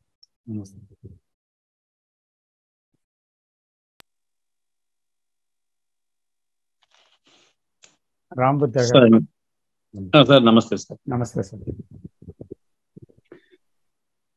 అందరికీ నమస్కారం అండి. మీరు లాస్ట్ వీక్ నుంచి కంటిన్యూ చేస్తున్నప్పుడు మీరు చాలా 3 కాంప్లెక్స్ టాపిక్స్ తీసుకున్నారు. ఒకటి ఏంటంటే complex words, knowing, introspection and understanding. 3 వినడానికి ఇంచుమించు ఒకేలా ఉన్నా కానీ నా ఉద్దేశంలో మోస్ట్ కాంప్లెక్స్ ఏంటంటే అండర్స్టాండింగ్. అండర్స్టాండింగ్ అంటే అవగాహన లేదా అర్థం చేసుకోవడం. ఎందుకంటే వాటికి విపరీతమైన అర్థం ఉంటుంది. ఫస్ట్ అండర్స్టాండ్ చేసుకోవడమే. ఏం అర్థం చేసుకోవాలి? టాపిక్ ఏంటంటే సెల్ఫ్ నోయింగ్. సెల్ఫ్ నోయింగ్ అంటే స్వీయ జ్ఞానము, ఆత్మజ్ఞానము, లేకపోతే నా గురించి నేను తెలుసుకోవడం. ఆల్రెడీ సివి రావు గారు చాలా క్లియర్గా చెప్పారు, డీటెయిల్గా. లాస్ట్ టాక్లో ఏంటంటే గుప్తా గారు ఒక మాట అన్నారు, నేను అనేది ఏంటంటే సెల్ఫ్ అనేది ఏంటంటే 2 విధాలు. ఫిజికల్గా నేను, నా పేరు, నా ఫాము. రెండోది ఏంటంటే సైకలాజికల్గా నేను అంటే ఏంటంటే నా గత జ్ఞానము, experiences, remembrances, past problems, present problems, future problems అన్నీ కలిపి నేను అనేది ఏంటంటే ఒక కేంద్రంగా ఉంటుంది. మన డైలీ లైఫ్ అంతా దాని చుట్టూ తిరుగుతూ ఉంటుంది. నేను, నాది. సెల్ఫ్ నోయింగ్ ఏంటంటే దాని చుట్టూ మనం బిల్డ్ చేసుకున్న మన స్టోరీ సర్కిల్. ఎందుకు జేకే దీని గురించి పదే చెప్పారంటే this is the most important. JK అనే కాదు, మీరు ప్రపంచంలో ఇప్పుడుకొచ్చి జరిగిన జ్ఞానానికి సంబంధించిన ఏ టాకులైనా కానీ, జేకే కానీ, ఓషో కానీ, ఆదిశంకరాచార్య కానీ, ఎప్పుడో 5-10 వేల సంవత్సరాల క్రితం అష్టావక్రుడు కానీ, శ్రీకృష్ణుడు కానీ, ఎవరైనా కానీ ఆత్మజ్ఞానం, సెల్ఫ్ నాలెడ్జ్ గురించే మాట్లాడారు. ఎందుకంటే దానికన్నా మేబీ హైయెస్ట్ ఇంకేం లేదేమో. ఎందుకంటే ఈ ప్రపంచంలో ఉన్న మన కనెక్షన్ ఏంటి? నేను నా ద్వారా జనించిన ప్రపంచం, ఆలోచన. ప్రపంచం అనే ఆలోచన ఏదైనా ఆలోచన కింద మనకి ఇక్కడ చాలా క్లియర్గా ఎక్స్ప్లెయిన్ చేస్తారు. కృష్ణాజీ చెప్పింది ఏంటంటే ఈ సెల్ఫ్ నోయింగ్ లో 2-3 టాక్స్ ఉన్నాయి, మోస్ట్ ప్రొఫౌండ్ టాక్స్. అతను చెప్పడమే కాదు, అసలు అంటే సెల్ఫ్ నోయింగ్ అంటే ఏంటి, దాన్ని మనం ఎలా అర్థం చేసుకోవాలి. అండర్స్టాండింగ్ ఈజ్ అండర్స్టాండింగ్ అంటే దృష్టిపై దృష్టి. ఏం అర్థం చేసుకోవాలనుకుంటున్నావో దాన్ని అర్థం చేసుకో. కొంచెం ట్రిక్కీగా ఉంటుంది. మనకున్న బ్యారియర్స్ ఏంటంటే అర్థం చేసుకోవడానికి మనకున్న సమస్యలు ఏంటి. ఎందుకంటే నేను ఇప్పుడు సపోజ్ మీరు రామకృష్ణ గారు నాకు తెలుసు అంటే ఏంటి? తెలవడం అంటే ఏంటి? ఫేస్ టు ఫేస్ తెలవడమా, లేకపోతే ఇంకా ఏమైనా తెలవడమా? మిమ్మల్ని తెలుసుకోవడం అంటే నన్ను నేను తెలుసుకోవడం. That is what Krishnaji is like mirror. దానికి ఆల్రెడీ ఎవరో ఎగ్జాంపుల్ చెప్పారు. మిర్రర్ అని దాన్ని ఏంటంటే అద్దాన్ని మనం చూసుకోవడం వరకే వాడుకుంటాం, తర్వాత అద్దంతో మనకు పని లేదు. చూసుకున్న తర్వాత ఏం జరగాలి అది మనం చేయవలసిన పని. కృష్ణాజీ చెప్పిన దాన్ని ఒక టాక్లో ఏంటంటే, నిజంగా నిన్ను తెలుసుకోవడానికి ఏంటంటే నాకు ఏమీ తెలియదు అని దాంతో స్టార్ట్ చేయమని. ఎందుకంటే ఖాళీకుండా ఎగ్జాంపుల్ చెప్తారు. కుండ ఆల్రెడీ ఖాళీగా ఉన్నప్పుడు మాత్రమే మనం దాన్ని ఏమైనా వాడుకుంటాం, లేకపోతే అంతటితో ఇంక పని చేయదు. ఎందుకంటే నాకు తెలుసు అని దాంతో మనం స్టార్ట్ చేసినప్పుడు ఏంటంటే మనం డౌట్తో ఎండ్ అవుతాం. డౌట్తో ఎండ్ అయినప్పుడు ఏంటంటే ఇంక ఎక్స్ప్లోరేషన్కి అక్కడ ఛాన్స్ లేదు. అందుకేం చెప్తారంటే తెలియదు అనే దాంతో స్టార్ట్ చేసినప్పుడు సీరియస్ ఎంక్వైరీ ద్వారా you end up with absolute truth or what ever is certain, that is called we call what is. అప్పుడు ఏమవుద్దంటే ఆ ఎంక్వైరీలు ఏంటంటే మనకు తెలిసింది ఏంటో మనకు తెలుస్తుంది, దాన్ని వదలమంటాం. తెలిసిన దాన్ని, ఫ్రీడమ్ ఫ్రమ్ ద నోన్, తెలిసిన దాన్ని వదులుకున్నప్పుడు మాత్రమే నీకు ఒక క్లారిటీ ఉంటుంది. ఆ క్లారిటీ ఉన్నప్పుడు మాత్రమే నువ్వు ఉన్నదాన్ని ఉన్నట్టు చూడగలవు. That is what all our talk is about. అంతేగాని మనం నేను నాది అనే సెల్ఫ్ సెంటర్డ్ యాక్టివిటీ ఉన్నంత కాలం మనకు క్లారిటీ ఉండదు. ఎందుకంటే మనం ఏదో దాంతో అసోసియేట్ అయి ఉంటాం, ఒక రిలీజియన్తోనో, గ్రూప్తోనో, కంట్రీతోనో. ఆల్రెడీ మనం పెట్టుకున్న కళ్ళజోడు రంగుదైనప్పుడు మనకి తెలుపు రంగు ఎలా కనిపిస్తుంది? కనిపించదు. These are the barriers. ఇంకో దాంట్లో ఏం చెప్పారంటే ది హోల్ స్ట్రక్చరు మనం ఏంటంటే అన్ని రకాల ముక్కలు అయిపోయాం. మన ఆలోచన విధానం అంతా ఒక నమ్మకం ద్వారా, ఒక బిలీఫ్ సిస్టమ్తో ఉండడం వల్ల ఏంటంటే రకరకాల ముక్క అయిపోయింది. ఒక రిలీజియన్కి అటాచ్ అవ్వడం, కంట్రీకి అటాచ్ అవ్వడం, లేకపోతే ఒక ఐడియాలజీకు అటాచ్ ముక్కలు అయిపోయింది. అన్ని ముక్కల ద్వారా మనం ఒక హోల్ని మనం చూడలేం. సో ముందు ఏంటంటే అదే టాపిక్లో ఆయన ఏమంటారంటే మెడిటేషన్ గురించి ఒక మంచి మాట మాట్లాడారు. మెడిటేషన్ అంటే ఒక ప్రాక్టీసో లేకపోతే ఒక సిస్టమ్ను ఫాలో అవ్వడం కాదు,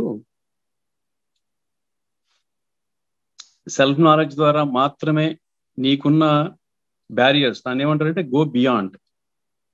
బియాండ్ ఏంటంటే మనకి బార్డర్స్ నుంచి బయటికి రావాలి. మనం సర్కిల్ లోపల ఉన్నంత వరకు లిమిటెడ్ థాట్ ప్రాసెస్తోనే అనాలిసిస్ చేస్తూ ఉంటాం. ఓన్లీ బయటకు వచ్చినప్పుడు మాత్రమే ఆ క్లారిటీ మనకు ఉంటుందని చెప్పారు సార్. తర్వాత ఇంకో ఎగ్జాంపుల్ ఏంటంటే అతను చాలా ఎగ్జాంపుల్ చెప్తా ఉంటారు. ఒక కోరికతో కాకుండా తెలుసుకోవాలి కాబట్టి తెలుసుకోవడం. ఒక చిన్నపిల్లవాడు, ఆల్రెడీ ఇందాక శంకర్ గారు చెప్పాడు, చిన్నపిల్లవాడికి ఏంటంటే ఒక క్యూరియాసిటీ ఉంటుంది. ఆ క్యూరియాసిటీతో చూసినప్పుడు ఏంటంటే వాడికి తెలుసుకోవాలని మాత్రమే ఉంటుంది, దాని వెనకాల ఒక మోటివ్ ఉంటుంది. మనం ఒక మోటివ్తో చేసి ఏ పనులైనా కానీ మనకు కాన్ఫ్లిక్ట్ దారితీస్తాయి. అది కాకుండా ఒక చిన్నపిల్లవాడి మైండ్తో చూసినప్పుడు ఏంటంటే అందులో ఉన్న మీకు చూడబడే దాంట్లో ఉన్న క్లారిటీ మనకు చాలా స్వచ్ఛంగా కనిపిస్తూ ఉంటుంది. ఎందుకంటే కొన్ని ఎగ్జాంపుల్స్లో నేను క్లియర్గా అబ్జర్వ్ చేశాను. ఇంకో దాంట్లో ఏంటి, మీరు అండర్స్టాండింగ్ అడిగినప్పుడు వెర్బల్ అండర్స్టాండింగ్ వర్సెస్ వేరే వర్బల్ కాకుండా ఇప్పుడు నేను మాట్లాడిన మాటే అర్థం చేసుకోవాలా లేకపోతే ఇంకేమైనా అర్థం చేసుకోవాలా మనిషి గురించి. కొన్ని మనుషులకి ఏంటంటే కొన్ని విషయాలకి ఏంటంటే మనకి వర్బల్ మన వాడి పదజాలంతో సంబంధం లేదు. ముఖ్యంగా ఏంటంటే ఎవరైనా బాధలో ఉన్నప్పుడు, ఇప్పుడు జంతువు ఉందనుకోండి కుక్కని, మన మీద ప్రేమ చూపించడానికి దానికి లాంగ్వేజ్ అవసరం. కాకపోతే అది మనల్ని ప్రేమ చూపిస్తుందని మనకు అర్థం అవుతూ ఉంటుంది.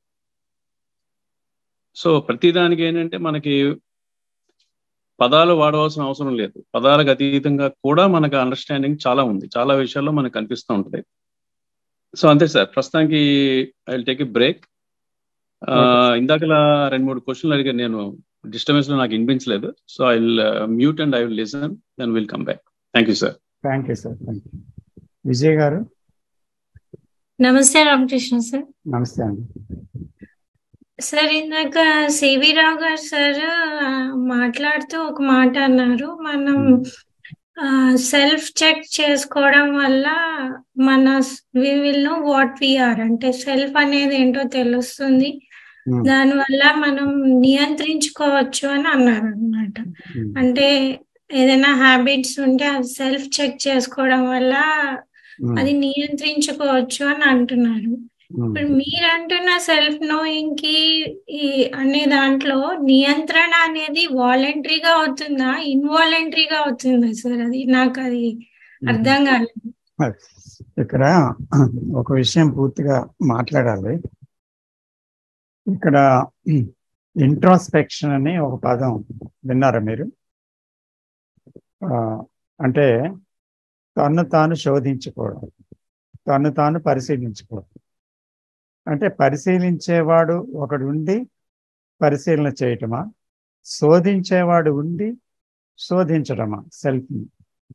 ఒకవేళ శోధించేవాడంటే అబ్జర్వర్, పరిశీలింపబడే విషయం అబ్జర్వర్.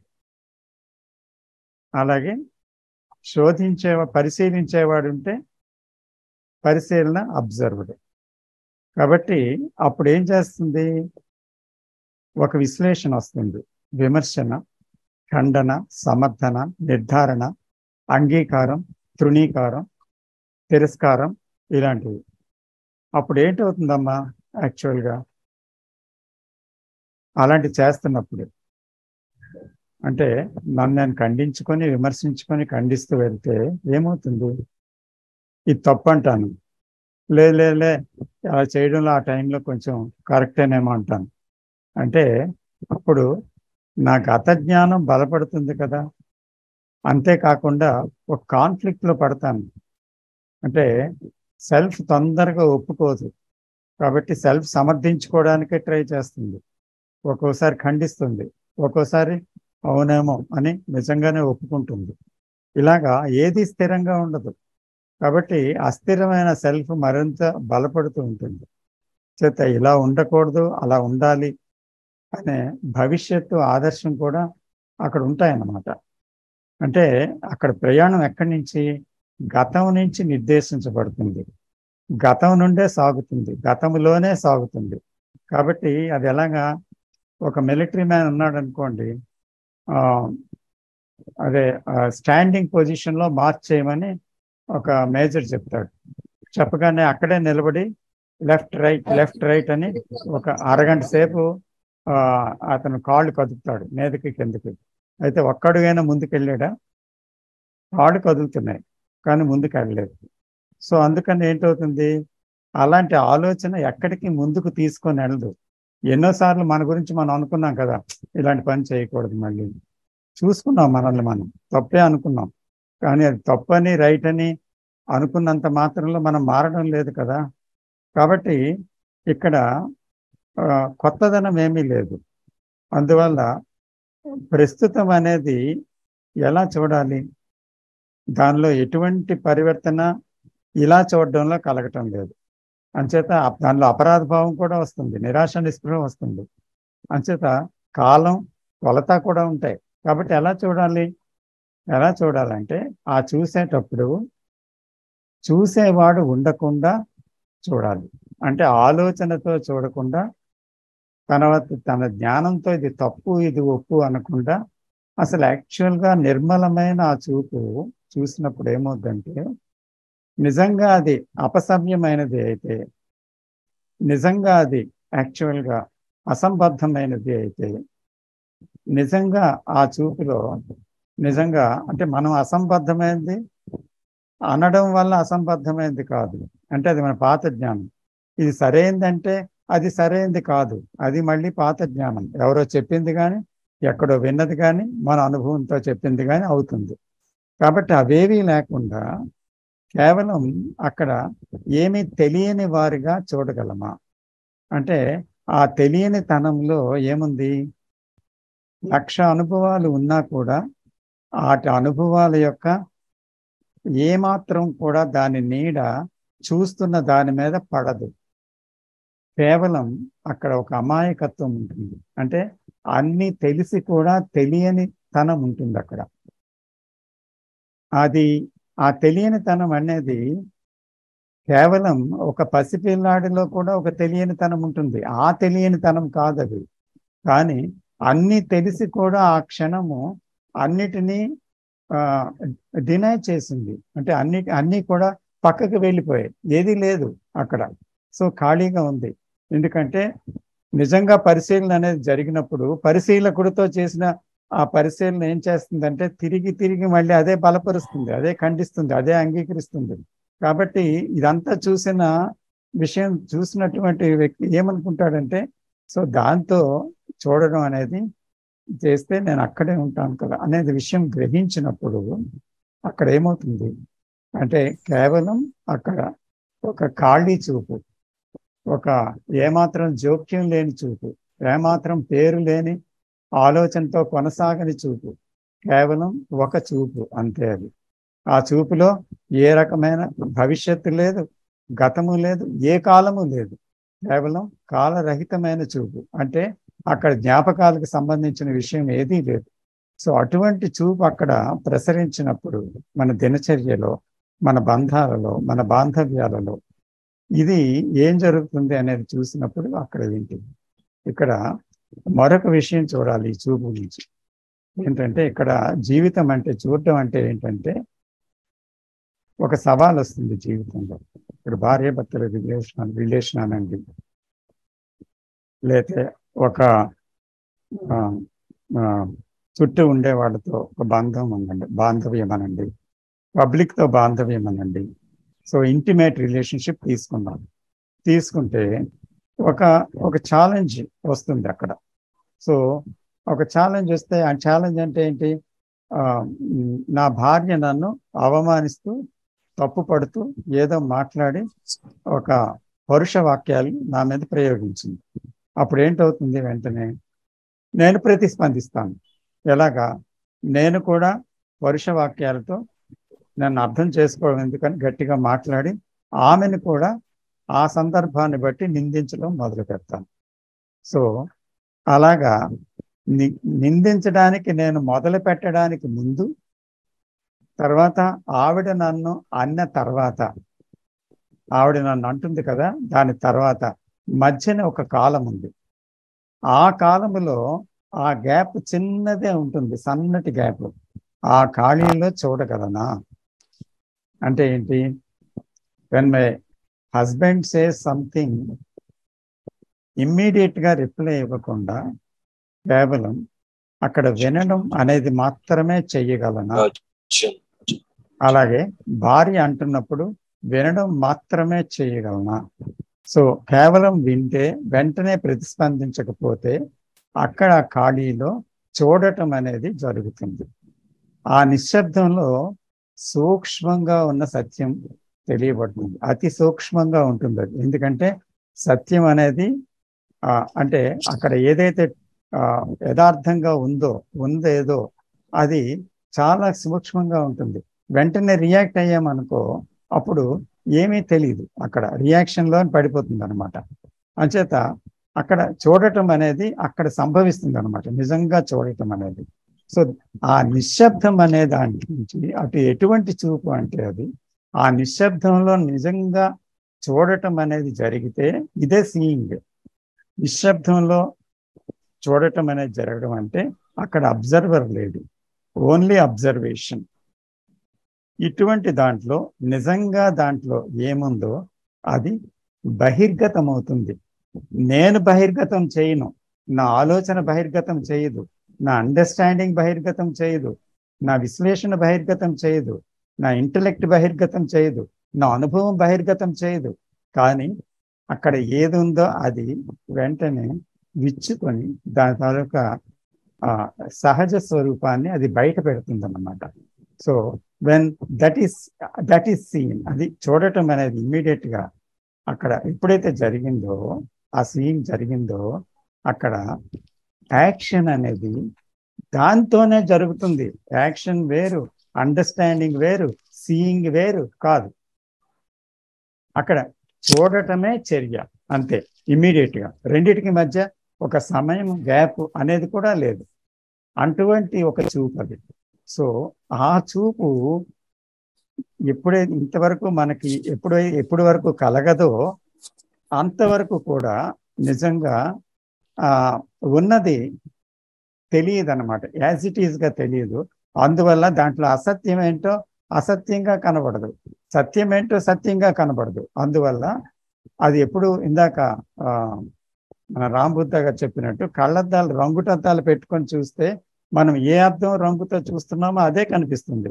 కానీ అక్కడ ఆ రంగుటద్దాలు తీసేసి మామూలు కళ్ళద్దాలు తెల్లగా ఉంటే లేకపోతే కళ్ళద్దాలే లేకపోతే ఎలా ఉందో అలాగే కనిపిస్తుంది.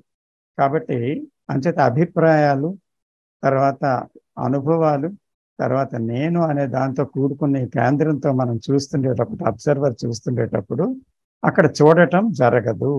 అంచేత ఈ చూడటంలో పరివర్తన అనేది ఇది తప్పు ఒప్పు అని చెప్పడం వల్ల రాదు. కానీ అది మనం తప్పు ఒప్పు అంటూనే జీవితం అంతా కూడా వెళ్తున్నాం. కానీ ఎప్పుడు కూడా సంపూర్ణ పరివర్తన రాలేదు. కాబట్టి మనల్ని మనం చూసుకోవడం అంటే తప్పొప్పులు ఎంచుకొని చూసుకోవడం కాదు అని యాక్చువల్గా కృష్ణమూర్తి గారి బోధనలో క్లియర్గా అనేక చోట్ల స్పష్టంగా చెప్పారు. కాబట్టి మనం డైరెక్ట్గా మనం దాన్ని చూడటం అనేది ఎప్పుడు జరుగుతుంది?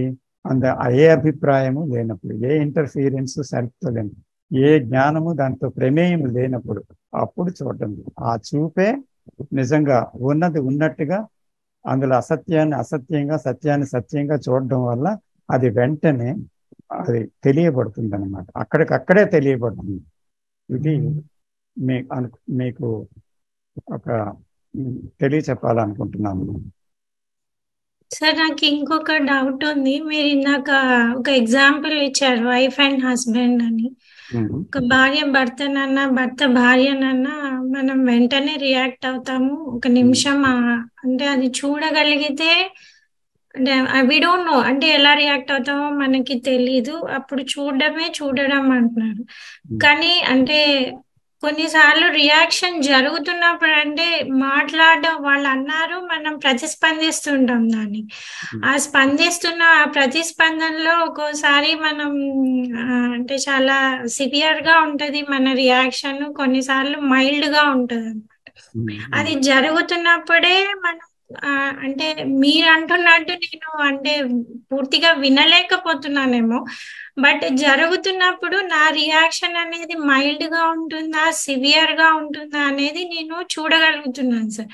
అంటే మీరు అది చూడడమా కాదా, లేకపోతే are there stages in seeing sir? అంటే ఇక్కడ మీరు చూడగలుగుతున్నప్పుడు అది కంటిన్యూ అవుతుందా, లేకపోతే వెంటనే ఆగుతుందా?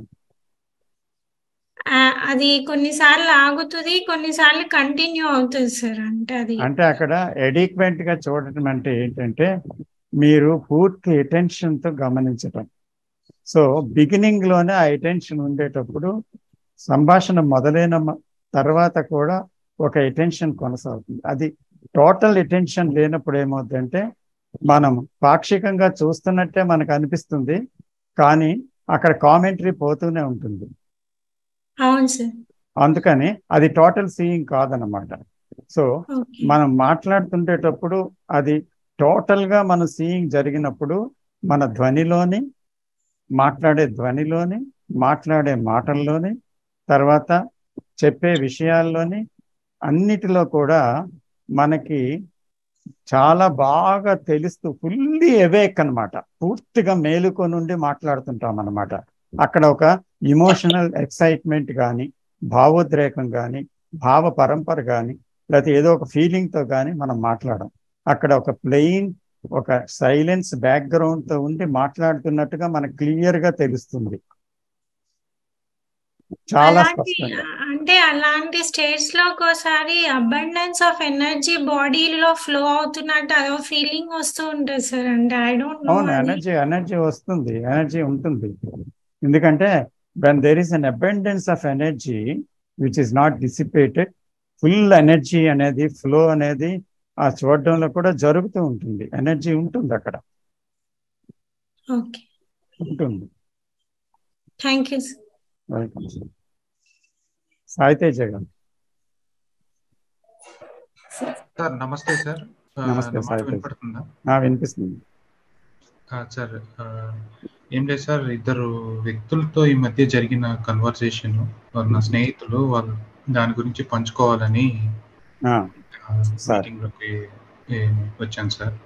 చెప్పండి. సో మొదటి వ్యక్తి, అతను నా స్నేహితుడు. కష్టపడే తత్వం ఉన్నవాడు, నేర్చుకోవడానికి ఉత్సుకత చూపిస్తాడు. కానీ అతని జీవితంలో అనుకోకుండా పర్సనల్ ప్రాబ్లమ్స్ వచ్చాయి. పర్సనల్ ప్రాబ్లం వల్ల అతనుకున్న కెరీర్ అన్ని వదులుకొని ఇంటి దగ్గరికి వెళ్ళిపోవాల్సి వచ్చింది. మధ్య ఒకసారి మాట్లాడాను సార్.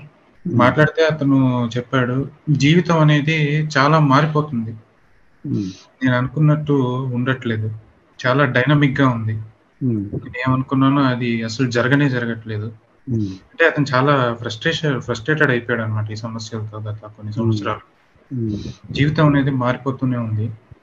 ఈ మార్పు ఏంటి నాకు అర్థం కావట్లేదు. నేను ఎలా అంటే ఎంత ప్రయత్నం చేసినా దాన్ని సరైన దారిలో పెట్టలేకపోతున్నాను.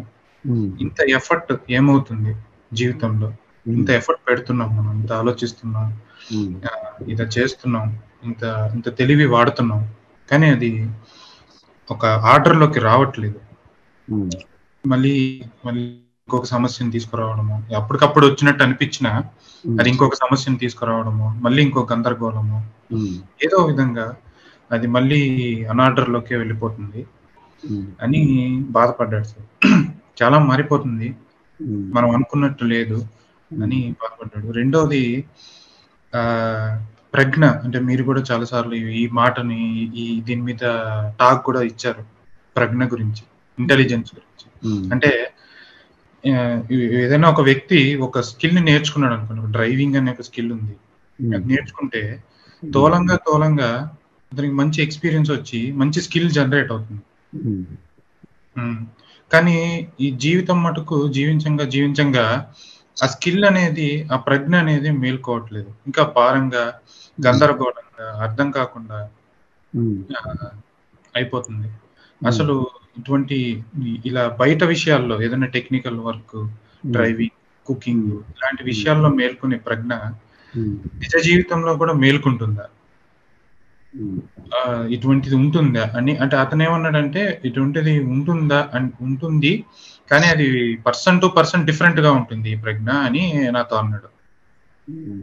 అంటే నాకు ఇప్పుడు డ్రైవర్ కి ఒక స్కిల్ ఉంటుంది, ఆ స్కిల్ ఇంకొకరికి అవసరం కాకపోవచ్చు, అట్లా జీవితాన్ని బట్టి ఆ ప్రజ్ఞ అనేది ఉంటుంది. నా జీవితానికి కావాల్సిన ప్రజ్ఞ, నా జీవితానికి కావాల్సిన ఇంటెలిజెన్స్ డిఫరెంట్ ఉంటుంది, నీ జీవితానికి కావాల్సిన ప్రజ్ఞ, నీ జీవితానికి కావాల్సిన ఇంటెలిజెన్స్ డిఫరెంట్ గా ఉంటుంది అని అన్నాడు సార్ ఆ వ్యక్తి. అది మొదటి వ్యక్తితో కన్వర్సేషన్. రెండో వ్యక్తికి మీకు ఒక వీడియో పెట్టాను నేను. ఆ వీడియో సారాంశం ఏమిటంటే, ఒక రకమైన ధ్యాన పద్ధతి ద్వారా ఆలోచనల్ని ఆపి పూర్తిగా ఏదైతే విశ్వశక్తి ఉందో ఆ విశ్వశక్తిని శరీరంలో ప్రవహింపజేసి దాన్ని ప్రవహింపజేసి దాని ద్వారా శక్తిని పొంది తమ కార్యాన్ని నెరవేర్చుకోవడం. సో ఈ వ్యక్తి, రెండో వ్యక్తి కొంచెం డివోషనల్, పూజ అంటే భక్తి పరంగా కొంచెం డివోషనల్. ఆయన ఎక్కడో ఇది విన్నాడు. ఆయన ఏమన్నాడంటే, నాకు ఇప్పుడున్న సైకలాజికల్ కెపాసిటీ సరిపోవట్లేదు, నేను అనుకున్నది సృష్టించాలంటే నాకు ఆ శక్తి కావాలి, ఆ శక్తి కావాలంటే నేను ఈ ధ్యాన పద్ధతి చేస్తాను, ఒక 2 నెలలు 3 నెలలు ఎవరికి కనపడను, ఆ ప్లేస్ కూడా చెప్పలేదు, మేము ఎక్కడ వస్తామేమోనని ప్లేస్ కూడా ఏం చెప్పలేదు, నేను వెళ్ళిపోతాను అని వాళ్ళ అమ్మతో చెప్పారు. వాళ్ళ అమ్మేమో ఇట్లా నాతో మాట్లాడుతూ ఇలా అంటున్నాడు, అబ్బాయి ఏం చేయమంటారంటే, నాకు కూడా ఏం తెలియదు, నేను ఎవరినన్నా అడిగి చెప్తాను అని చెప్పాను సార్. స్థూలంగా 2 conversations. Thank you sir. So ఇక్కడ మొదటి వ్యక్తి యాక్చువల్గా దేని గురించి మాట్లాడాడు? మొదటి 2 పాయింట్స్ చెప్పారు. ఫస్ట్ పాయింట్ ఏం చెప్పారు? చిన్నగా చెప్పండి. మొదటి విషయం ఏంటంటే, లైఫ్ మారిపోతుంది వేగంగా, డైనమిక్ గా ఉంది, చాలా డైనమిక్ గా, అనుకున్న విధంగా లేదు. సరే, దాని గురించి మాట్లాడు. లైఫ్ ఎప్పుడు అనుకున్న విధంగా ఉండదు. అంటే ఛాలెంజ్ మీద ఛాలెంజ్ విసురుతూనే ఉంటుంది. అది సడన్ గా వస్తుంది, అంటే అకస్మాత్తుగా జరుగుతుంది. మరుక్షణం ఏమవుతుందో మనకి తెలియదు. మన జీవితంలో ఏదైనా జరగచ్చు. సో అందుకని ఛాలెంజ్కి మనం ఎలాగ రెస్పాండ్ అవుతుందాము, ఎప్పుడైతే ఛాలెంజ్ వచ్చిందో అప్పుడు దానికి ఎలా రెస్పాండ్ అవ్వాలో మనకి నాలెడ్జ్ ఉంది. కాబట్టి ఆ నాలెడ్జ్తో మనం ఏం చేస్తాము, రెస్పాండ్ అవుతాం. ఈ రెస్పాన్స్ ఏంటి? రియాక్షన్. ఎందుకు రియాక్షను? అది యాక్షన్ ఎందుకు కాదు? చర్య కాదు, ప్రతిచర్య.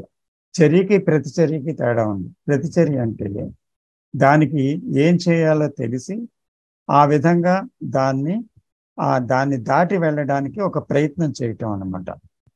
చర్య అంటే అక్కడ యాక్చువల్గా ఆ ప్రాబ్లంని చూడటంలోనే, ఏ ఆలోచన లేకుండా చూడటంలో అది ఆ సమస్య అనేది సమస్య కాకుండా విడిపోవడం అంతే.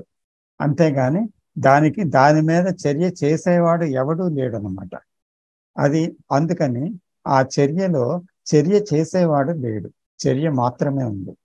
సో ఈ చర్య తెలియక మనిషికి ఏం తెలుసు అంటే కేవలం ప్రతిదీ ఆలోచనతోటే చేయడం తెలుసు.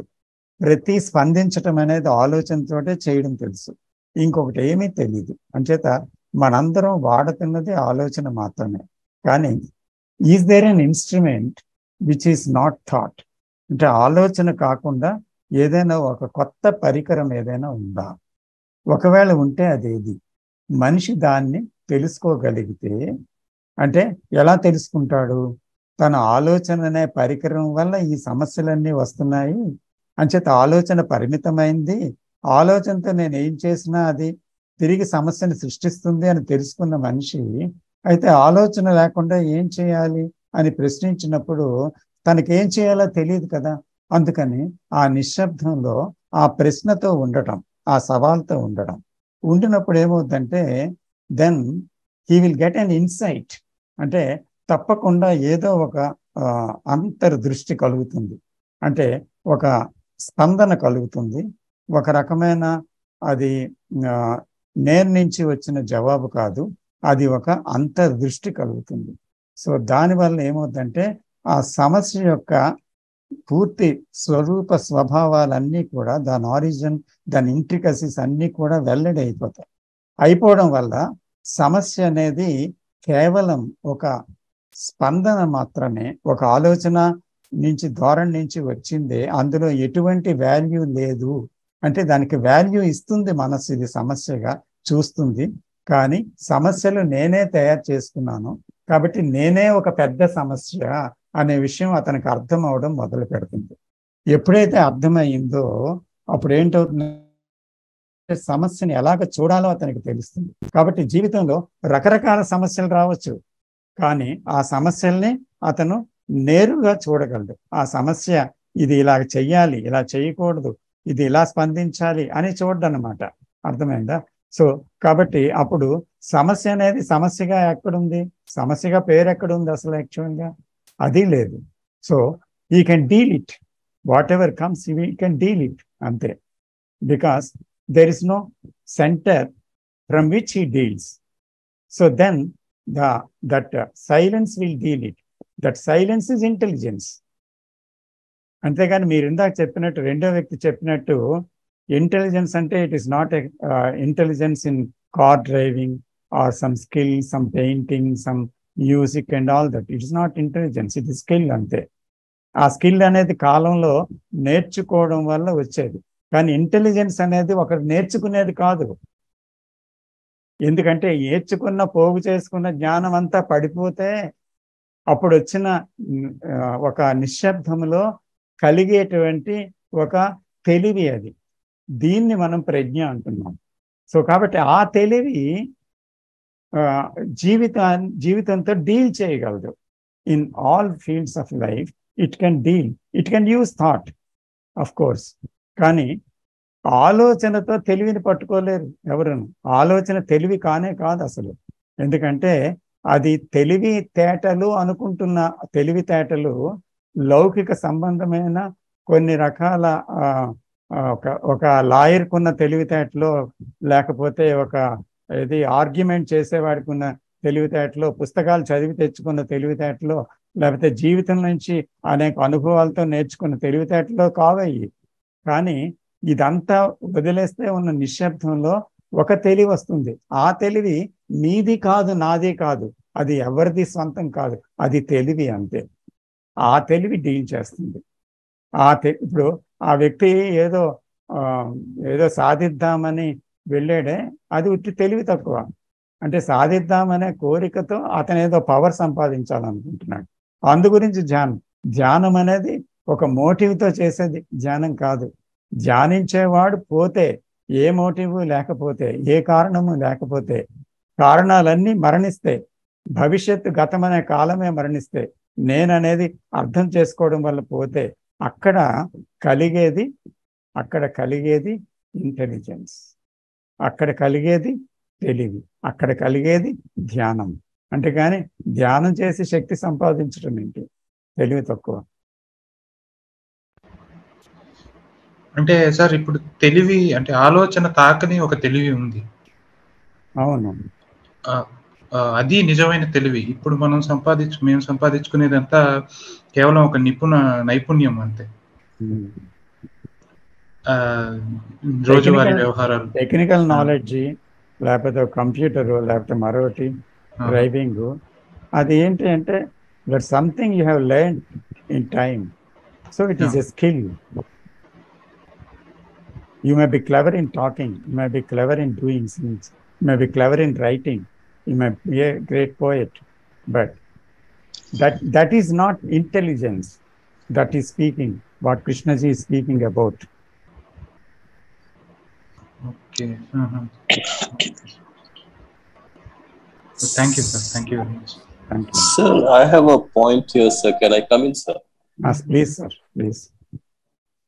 Sir, when I read Krishnamurti, I understand it is about me. It is not about my son. It is not about my wife. It is not about my father. It is not about my friend. It is not about my neighbor. It is about me.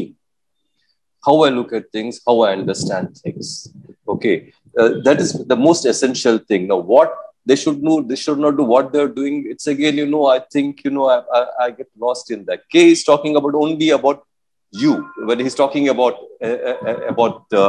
the individual, I'm putting within quotes, individual, not anybody else. How the me has got, me is an image, and how this image has got images about the others.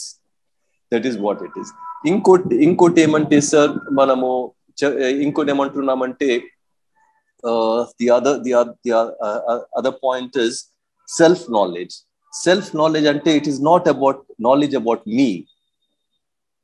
It is not about me.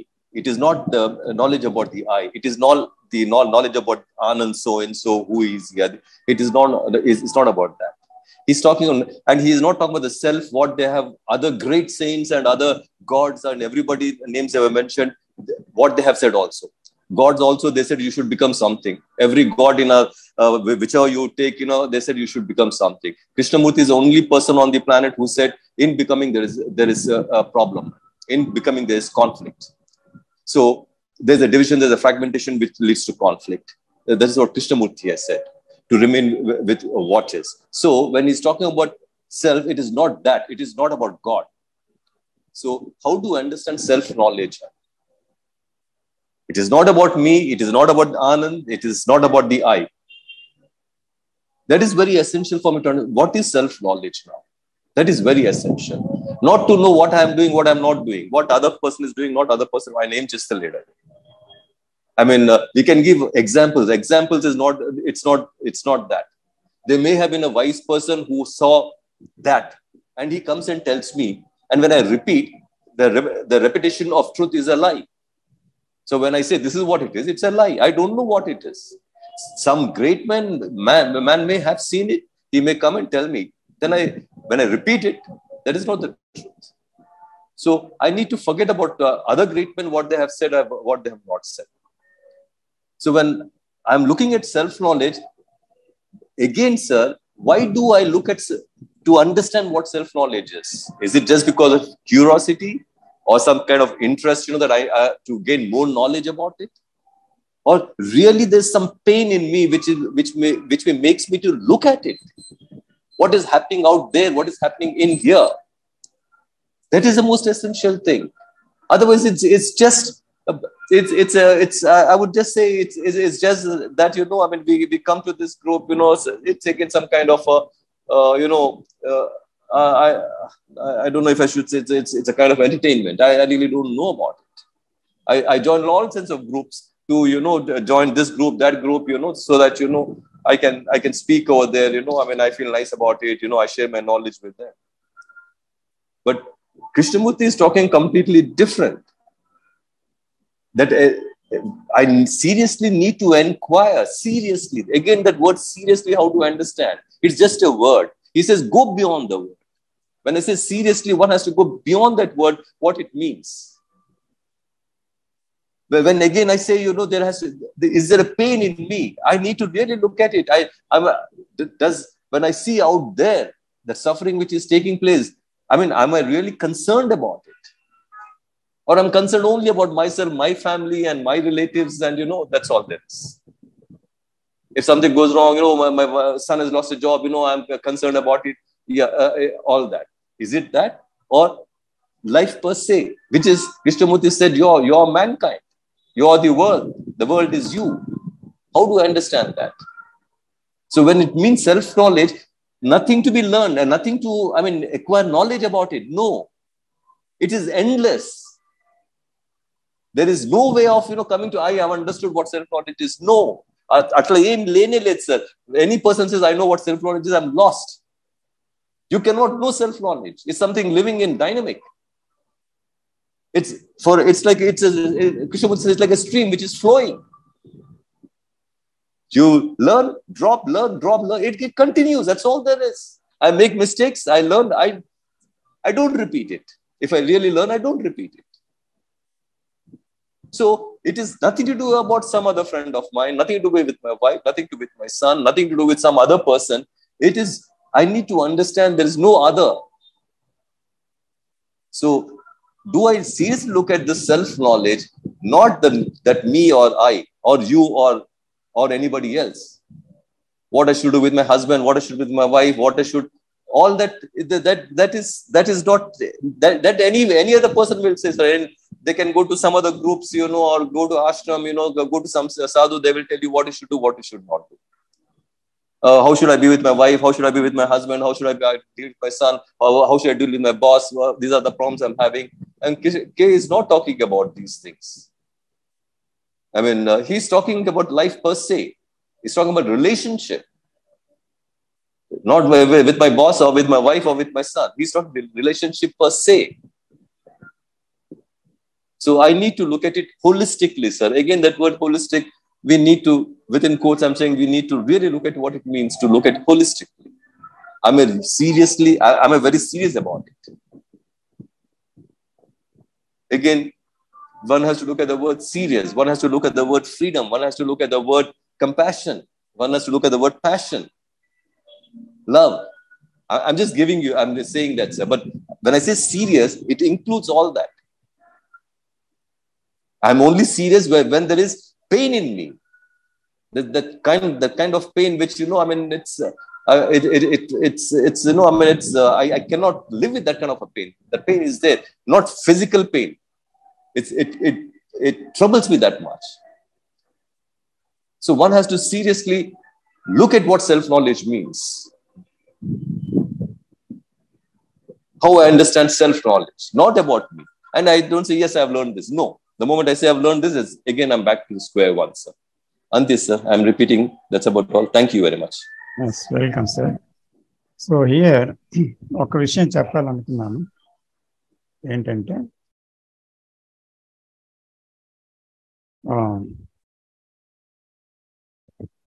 ఇప్పుడు seeing not only outside of us, we think our wife is something else and husband is something else, and I must understand her, I must see that and all that. So in the seeing, ఏం చేయాలి అక్కడ? బయట వాళ్ళలో కూడా ఇదే self ఉంది.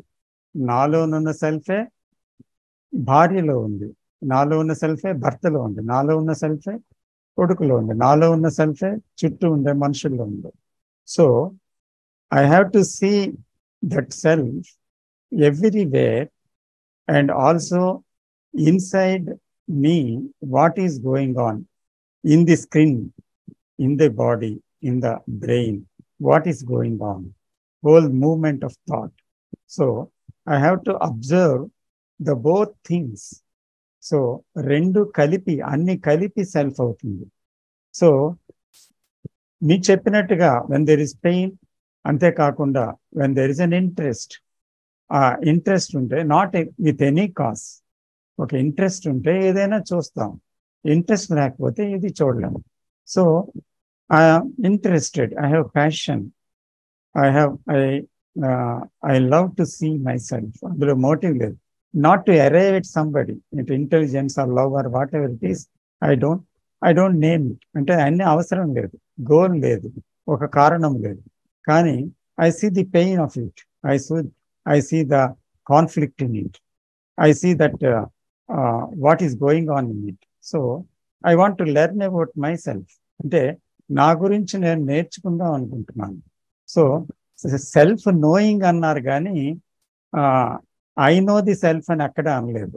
నాకు తెలుసును అంటే దానంత అజ్ఞానం మరి లేదు. Self knowing ING form of the verb is, so it's a continuous learning from moment to moment.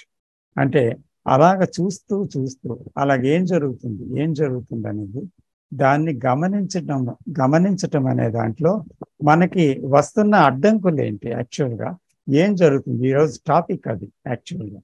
So అందుకని చాలా మంది డౌట్స్కి క్లియర్గా కొన్ని విషయాలు మనం మాట్లాడుకున్నాం. ఎందుకంటే యాక్చువల్గా కొన్ని వెర్బలైజేషన్ అనేది లేకుండా కమ్యూనికేషన్ లేదు. But we know that any word is loaded with so many meanings. It is conditioned.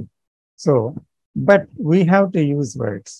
Kani, andukani, there is a verbal communication as well as the important thing is non-verbal communication. So, Krishnamurti ఏ గ్రౌండ్లోంచి మాట్లాడారు అంటే అతను మాట్లాడింది the other షోర్. అంటే అది యాక్చువల్గా not in the human కాన్షియస్నెస్లో నేను అనేటువంటి పరిధిలో ఉన్నటువంటి విషయాలు కావు. ఆయన మాట్లాడిన లవ్, ఆయన మాట్లాడిన ఇంటెలిజెన్స్, ఆయన మాట్లాడిన ఇమ్మెన్సిటీ, ఆయన మాట్లాడిన కంపాషన్, ఆయన చెప్తున్నటువంటి టైం అండ్ బియాండ్ టైం, ఇవన్నీ కూడా ఆయన మాటల్లో ఏముందో అది ఎంతవరకు తీసుకెళ్ళిన తర్వాత ఆ విషయాలు చెబితే అది మనకు అర్థమైందని ఎలా తెలుస్తుంది? Nobody can understand it. If I say I understood what Krishnamurti he's said, then I am fool. So I am not, అంటే when the I is there, how can it understand? So one has to see, one has to come to that silence where there is a totality, there is a wholeness, there is a completeness, there is no fragmentation. ఇలా రకరకాల పదాలు వాడారు కదా. So దాని అర్థం అంతా ఏంటి అసలు యాక్చువల్గా? ది అండర్స్టాండింగ్ అంటే ఏంటి అంటే అక్కడ నాన్ వెర్బల్ కమ్యూనికేషన్ అనేది, ఇన్సైట్ అనేది ఎలాగ జరుగుతుంది అనే విషయం చెప్పారు. అంటే ఆ ఇన్సైట్ అనేది ఎలా జరుగుతుంది? మన గత జ్ఞానం దీంతో మనం అర్థం చేసుకోవటం అనేది అలవాటు అయిపోయింది. దాంతోనే మనం మాట్లాడుతున్నాం. మనం చదివిన జ్ఞానంతో, మన అర్థం చేసుకున్న జ్ఞానంతో, మనకి తెలిసిన జ్ఞానంతో మాట్లాడుతున్నాం. యాక్చువల్గా అతను వాడిన మాటల్లో దాని తాలూకా గంభీరత తెలియాలంటే యాక్చువల్గా ఆ సైలెన్స్లోకి వెళ్ళినప్పుడు మాత్రమే అది ఓపెన్ అవుతుంది. అది అంతవరకు అది క్లోజ్డ్గానే ఉంటుంది, అంతవరకు అది మాట. అందుకని ఆయన అంటారు, the description is never the described. So he may describe certain things, but I may describe certain things, but you may describe certain things. But all these descriptions are not the thing which is described. It is an original thing. అదేది డిస్క్రిప్షన్కి అందే విషయం కాదు అది. కాబట్టి మనం కొంత దూరం ఆ డిస్క్రిప్షన్లో కొంత దూరం వెళ్ళిన తర్వాత మరి దాని గురించి మాట్లాడటానికి ఏమీ లేదు. అక్కడ నాన్ వెర్బల్ కమ్యూనికేషన్ ఒక్కటే సాధ్యమవుతుంది. అంచేత అవగాహన చేసుకునేవాడు లేనప్పుడే నిజంగా అండర్స్టాండింగ్ అనేది జరుగుతుంది. అంతేగాని అవగాహన చేసుకోవాలనే ప్రయత్నంతో జరగదు. అక్కడ అబ్జర్వ్ అంటే ఎవరైతే హూ ట్రైస్ టు అండర్స్టాండ్ అనేవాడు ఉండకూడదు అక్కడ. అది అక్కడ ఎటువంటి ప్రయత్నం, ఎటువంటి కారణం, ఎటువంటి గోల్ ఉండకూడదు. పూర్తిగా అటువంటి నిశ్శబ్దం అనేది జరిగినప్పుడు మాత్రమే ఇన్సైట్ మీద ఇన్సైట్ అక్కడ జరుగుతూ ఉంటాయి అన్నమాట. సో అలాంటి ఇన్సైట్స్ వస్తున్నప్పుడు ఒక విధమైన ఫ్రీడమ్ అనేది లోపల తెలుస్తూ ఉంటుంది. So that will come only in that silence if one can go so far. అంతేగాని ఇది మాటలతో అర్థమయ్యేది కాదు. ఏ చూపు, ఏ దర్శనం జీవితాన్ని పూర్తిగా మార్చివేస్తుందో, ఏ చూపు భ్రమలను నాశనం చేస్తుందో, ఏ చూపు మాయావరణాన్ని మాయం చేస్తుందో, ఏ చూపు ఏదైతే ఉన్నది అనే భ్రమను కలిగించిన దాన్ని లేనిదిగా చూడగలుగుతుందో, ఏ చూపు ఉన్నదానికి మరణం సంభవింపచేస్తుందో, ఏ చూపు ఆ మరణంతో కలిగిన నవ్యతలో నూతనమైన మనసు ఆవిర్భవింపచేస్తుందో, సో అది తెలియనితనంలోనున్న అమాయకతలోని నిశ్శబ్దం నుండి ప్రసరిస్తుంది. కాబట్టి ఆ నిశ్శబ్దం అనేది, శబ్దం అనేది అంతమైతేనే కలిగేది. ఆ శబ్దం అనేది మనలో జరుగుతూ ఉంది కదా, ఈ శబ్దాన్ని మాత్రమే మనం చూడగలం. ఇది చూసిన తర్వాత ఆగడం అనేది దాని మట్టుకు అది జరగాలి. అంతేగాని మనం దాన్ని ఆపలేం, మనం దాని దగ్గరికి చేరలేం, అది మన దగ్గరికి రావాలి. కాబట్టి అక్కడ చూడటం అనేది ఒక్కటే, దాని గురించే మనం మాట్లాడుతున్నాం. So how can we see అంటే మనం ఎలాగ చూస్తాం అంటే ఒక విధానం కాదు. నేనుతో చూడడం అంటే ఏంటి, ఆలోచనతో చూడడం అంటే ఏంటి, ఇవన్నీ కృష్ణమూర్తి గారు డిస్క్రైబ్ చేసిన విషయాలే. అయినా ప్రాక్టికల్గా మనం చేస్తుండేటప్పుడు మనకేటి డిఫికల్టీస్ వచ్చాయి, మనం అది నలుగురు మిత్రులుగా ఇక్కడ కూర్చొని మనం మాట్లాడుకుంటున్నాం. అంతేగాని ఇక్కడ ఏది కాలక్షేపానికి ఇక్కడ ఎవ్వరూ రాలేదు అని నేను భావిస్తున్నాను. ఎందుకంటే ఇక్కడ సీరియస్నెస్ అంటే ఏంటి, అక్కడ సీరియస్నెస్ అనే పదానికి అర్థం ఏంటి, ఒక రకంగా దాంట్లోనే మనం నిష్ణాతులం అవ్వడం అన్నమాట. అంటే మన హోల్ ఎనర్జీస్ అండ్ కెపాసిటీస్ అన్నీ కూడా మనకు దాంట్లో ఉంటున్నాయా, చెదిరిపోతున్నాయా? చెదిరిపోయే విషయాల్లో ఉండి ఇక్కడ ఏదో ఒక సమావేశానికి వచ్చామంటే that is not a serious thing. So seriousness అనేటువంటిది జీవితం అంతా క్షణక్షణము ఎప్పటికప్పుడు ఉంటుందా లేదా, అది ఆ సీరియస్నెస్ అనేది ఒక పదం కాదు. That is a totality, A wholeness, A completeness, a total that being అన్నమాట. సో అంచేత అక్కడ అటువంటిది జరిగినప్పుడు మాత్రం అది మాటల్లో చెప్పడానికి కూడా వీల్లేదు. కాబట్టి అది జరిగినప్పుడు మనం చూడడం అనేది జరుగుతూ ఉంటుంది యాక్చువల్గా. So can we stop here or anybody wants for 2 minutes? Sir ఒక కామెంట్ యాడ్ చేయొచ్చా? Sir please. ఇప్పుడు మనం ఈ టాక్ లో ఇంటెలిజెన్స్ అనే వర్డ్ చాలా సార్లు వాడింది. అవునండి. కృష్ణాజీ ఏమంటారంటే ఇంతకన్నా సింపుల్ గా అయితే నేను చూడలేదు. All psychological demands are illusion to see that is intelligence అని ఒక మాట అన్నారు. సైకలాజికల్ డిమాండ్స్ ఎందుకంటే మనం ఒక క్వశ్చన్ అడిగారు, why are you worried about yesterday and tomorrow? ఎందుకంటే మనం వరీ ఎప్పుడు చూసినా either past or future. If you are so intelligent, why can't you focus on present? And he gave some nice examples also. So ఈ self knowledge అని ముందు speaker చెప్పినప్పుడు ఏంటంటే నాకు ఇంకా ఈజీగా అర్థం చేసుకోవాలి ఏంటంటే, ప్రీవియస్ ఎగ్జాంపుల్లో చెప్పారు life is dynamic. We all know life is dynamic. Belief systems will make you use a 1000-year-old formula for today's problem. Obvious గా మనం రంగు కలజడం అనుకున్నాం కదా. సెల్ఫ్ నాలెడ్జ్ ఏంటంటే continuous learning and continuous improvement. ఆ 2 words తో పెట్టుకుంటే ఏంటంటే మనకు అర్థం చేసుకోవడానికి ఈజీగా ఉంటుంది. ఎందుకంటే we all live at different ages, different societies, different belief systems. ఎందుకంటే మీరు ఒక వేరే మతం తెచ్చి మన గీత చెప్తే మనకు అర్థం అవుతుంది. అలాగే మనకేదో ఖురాన్లోనో బైబిల్లోనో చెప్తే మనకు అర్థం అవుతుంది. ఎందుకంటే మన బ్రెయిన్స్ ఆల్రెడీ వాష్ అయిపోయి మనం ఆల్రెడీ కళ్ళజోడు పెట్టుకుంటాం. ఆ థాట్లోంచే మనం చూడగలుగుతాం తప్ప క్లారిటీతో మనం చూడలేం. ఎందుకు మనకి సెల్ఫ్ నోయింగ్ అవసరం అనుకుంటేనంటే డైనమిక్గా మూవ్ అవుతున్న లైఫ్లో మనకున్న రిలేషన్స్, ఆబ్వియస్గా all conflicts will come from some kind of belief or relation in everyday life. దాని నుంచి మనం బయటపడాలంటే మళ్ళీ same you are the word. నన్ను నేను చేంజ్ చేసుకుంటే ప్రపంచం మారిపోయినట్టే. ఎందుకంటే మనలో మార్పు వచ్చినప్పుడు మనం చూసి ప్రతిదీ మారుతుంది. మనకే బోల్డ్ ఎగ్జాంపుల్స్ కనిపించాయి. తెలియనప్పుడు ఒకలాగా ఉంటుంది, ఒక విషయం తెలుసుకున్న తర్వాత ఒకలాగా ఉంటుంది. So continuous learning and continuous improvement ఈ సెల్ఫ్ నాలెడ్జ్ అనే ఉద్దేశంతో చూసినప్పుడు ఐ ఆమ్ ద వరల్డ్ అన్నప్పుడు డెఫినెట్గా మన లైఫ్లో గ్యారంటీగా చేంజ్ ఉంటుంది సార్. మన ఆలోచన విధానంలో కూడా, చేసే పనుల్లో కూడా. దానితో ఏంటంటే మీకు క్వైట్నెస్ పెరుగుతుంది. ఈ క్వైట్నెస్ అనే దాన్ని అతను మెడిటేషన్ అన్నారు. ఆల్రెడీ ఇందాక ఒక టాపిక్లో ఒక క్వశ్చన్ అడిగారు ఎవరు. మిగిలిన గురువులు చెప్పిన మెడిటేషన్, కృష్ణాజీ చెప్పిన మెడిటేషన్ చాలా, ఎందుకంటే మెడిటేషన్, వాట్ ఈస్ మెడిటేషన్ వచ్చిన టాక్ ఉంది.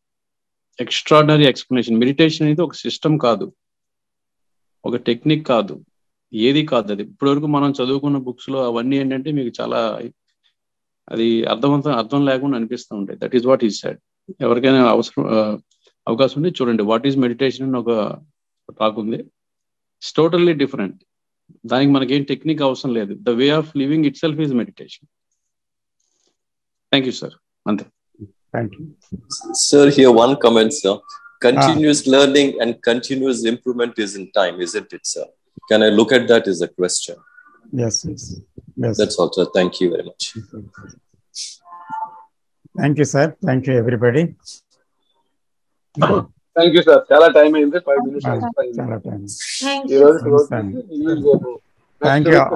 Thank you all participants for coming with questions, inquiries and understandings. So చాలా ఉత్సాహంగా అందరూ పాల్గొన్నందుకు చాలా ధన్యవాదాలండి. శివ గారు, ఈరోజు మీరు మాట్లాడలేదు. ఈరోజు వింటున్నాను సార్. అవునా? సరే సార్. నెక్స్ట్ వీక్ కూడా same continue sir? Probably I haven't decided it. Okay, thank you sir. So thank you very much. Thank you sir. Thank you. Okay, good night. Bye. Thank you, sir. Thank you very much.